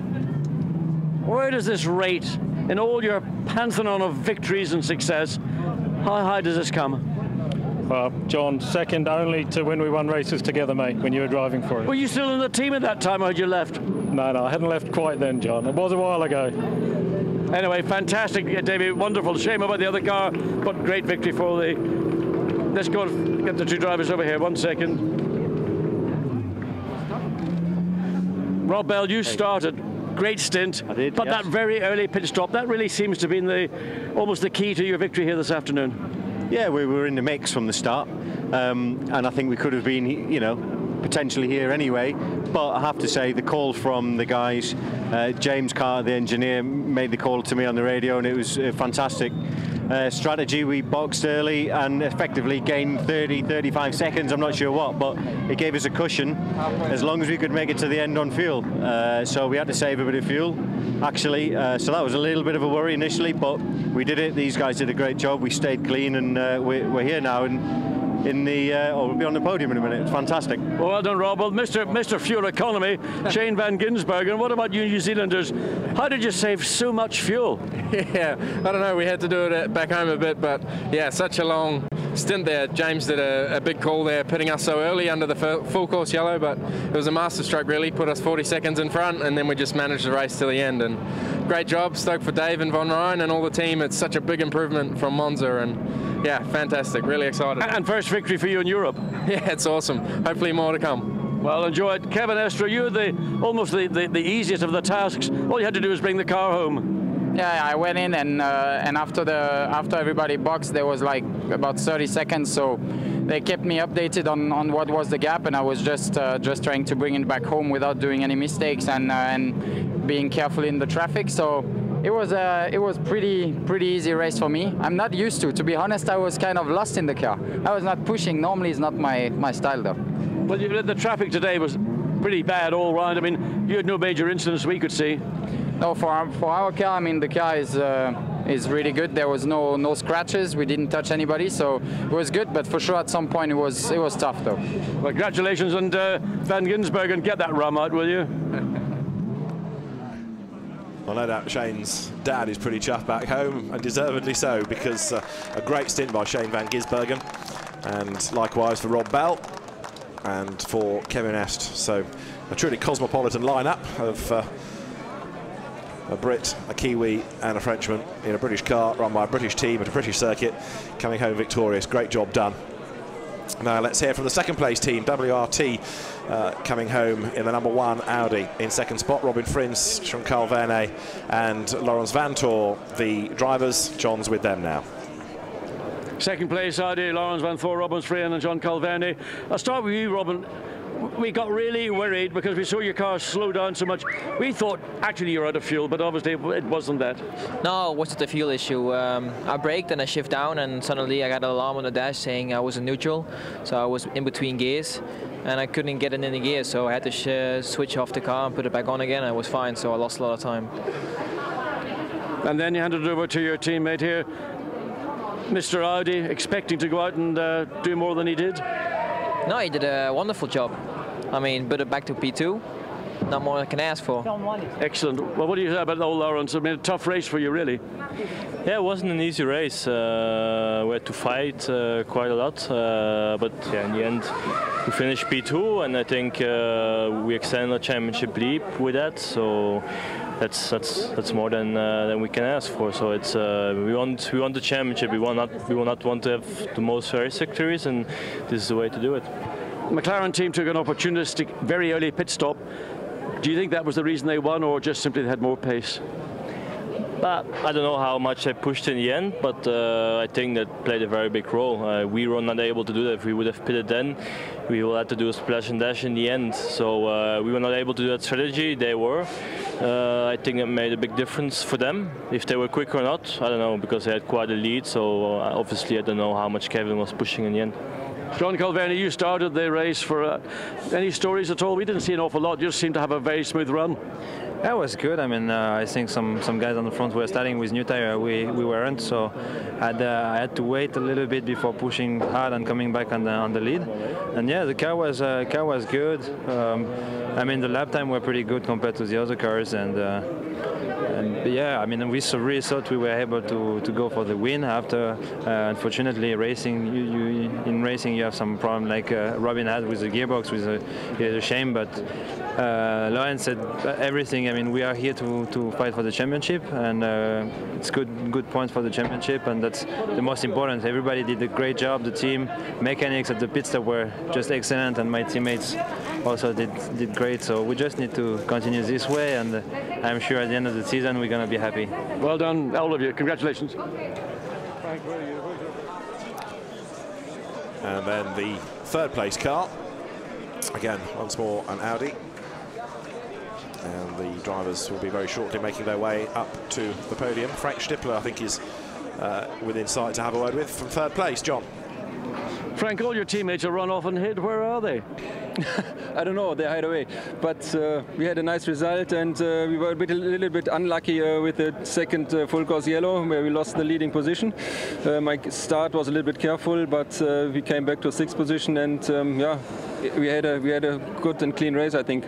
The whole thing seemed to hinge for us on that safety car about 40 minutes in, when the McLaren used that opportunity. A great call for them.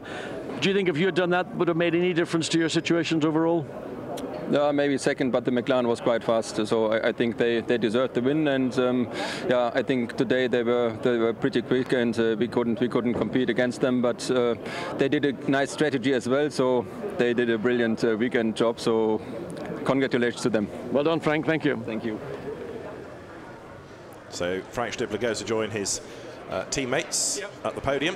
So confirmation that the penalty does drop Bononomi behind Stefan Ortelli, even though the timing screen hasn't yet had that penalty applied. Manually you can do it. You put the number 3 Audi up into 3rd spot. So the foot of the podium, the cars in Parc Fermé, fans as well as team personnel, they're ready for the celebrations. We've got the Pro-Am podium as well as the Am as well. And hopefully there'll be a good reception for Stuart Leonard and his guys, Paul Wilson and Michael Meadows. Great effort that between them all to take over the Pro-Am class honours. We'll check the results out in a moment and then we'll go to the podium. We might be able to grab a word with 1 or 2 more drivers as well before the podium ceremonies are underway. But indeed, the team personnel are ready and we are now good, I think. So it's going to be in reverse order.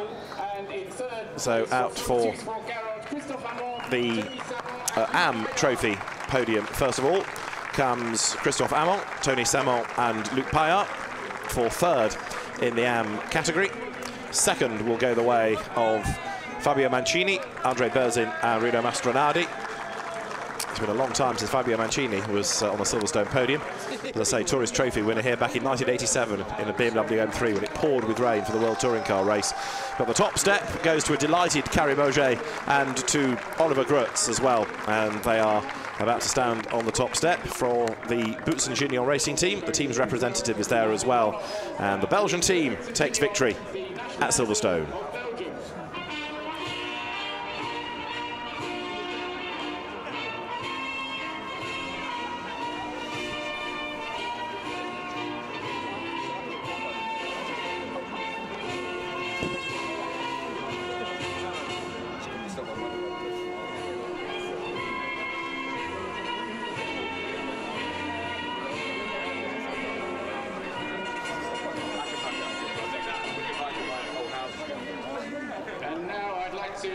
So for Carrie Mauger and Oliver Grutz for the Boots and Gignon racing team, the Belgian national anthem for the winning team. And as the drivers put back on their Pirelli caps, so the trophies are about to be presented again in reverse order. So the 3rd place team goes first. Christophe Amon, Tony Semon and Luc Paillard, who used to be very competitive in the UK and Caterham racing when he first started racing a long time ago, the French banker. The 2nd place team of Fabio Mancini, along with Andre Berzin and Rino Mastronardi. They were 3rd at Monza, 2nd here, so a win at Paul Ricard potentially next time out, although that's 1,000 kilometres this year, not the 3-hour format, in order to give the teams more long-distance preparation time for Spa. And Carrie Mauger has got all street look with his cap the other way round. The winners of the Am class at Silverstone, Carrie Mauger and Oliver Grutz. The trophies presented them, and they, I suspect, will all be asked to huddle together in a moment for photographs. There is the winning BMW at the foot of the podium, and there's the Blancpain clock as well given to the class winners. That's mine, say the team. Carrie Mauger probably has a Blancpain. He's a man of means, but he's trying to strap it to his wrist. It's a bit bling doing it that way, I think. Look good on the office wall, carrying. But a very happy man is Carrie Mauger. He's been a Blancpain regular for a number of years, and indeed in other sports car championships, but it's great to have him as a class winner. And 5,000 euros as well from Laurent Gaudin, the man who looks after the championship. So that's put the biggest smile, I think, of all on Carrie Mauger's face. A cheque for 5,000 euros, can't be bad.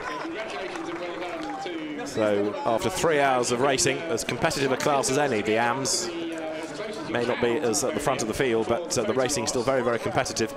And honours then to Carrie Mauger and Oliver Grutz for the Boots and Gignon racing team here at Silverstone. Now, is there some champagne to be sprayed as well? There's photographs yet, right? Trophies in the air. They've still got just about enough energy. The drivers, I think they're also trying to cover up rogue patches on their overalls that they shouldn't really be advertising on the podium, if you're wondering why there's the strange positioning of hands at the other end of the podium. So trophies can be put to the floor and champagne bottles are presented. The AM used to be known as the Gentleman Trophy. How gentlemanly they're going to be with the champagne, I suspect we're going to get the answer to, and it will be not very. So everybody is ready. Luc Paillard there in the Hexus overalls at the far end of the podium. Christophe Amont, Tony Semel soak each other, and two happy winners, Karim Auger and Oliver Grutz, who's got it all in his eyes, and it doesn't half sting that. Down his back as well. And he's a lot shorter than Karim Auger, so he doesn't have much of a chance in this fight, does he?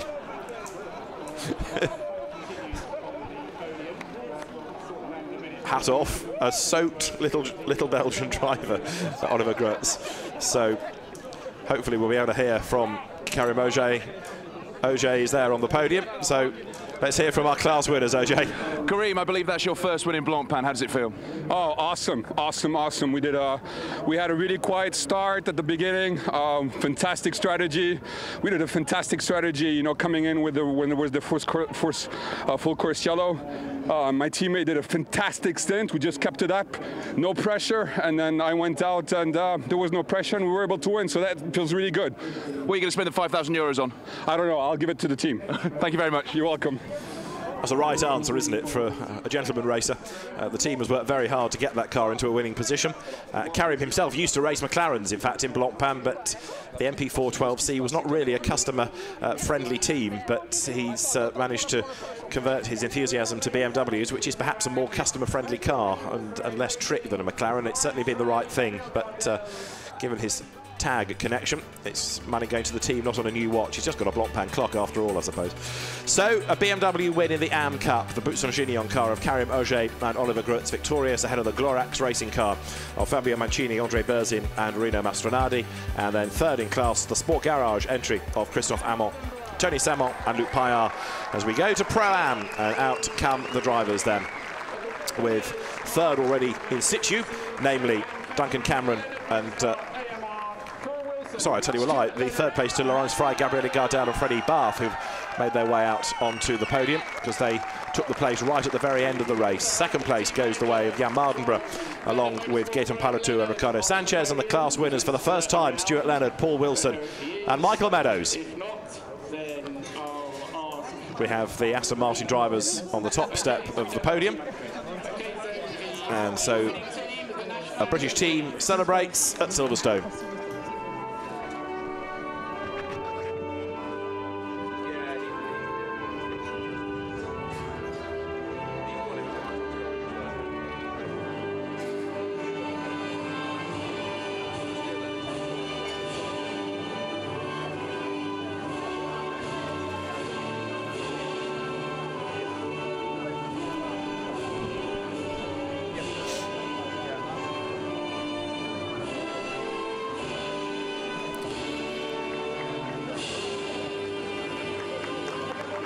A great job done by Stuart Leonard and Paul Wilson, who've come out of Caterham Racing. Michael Meadows, the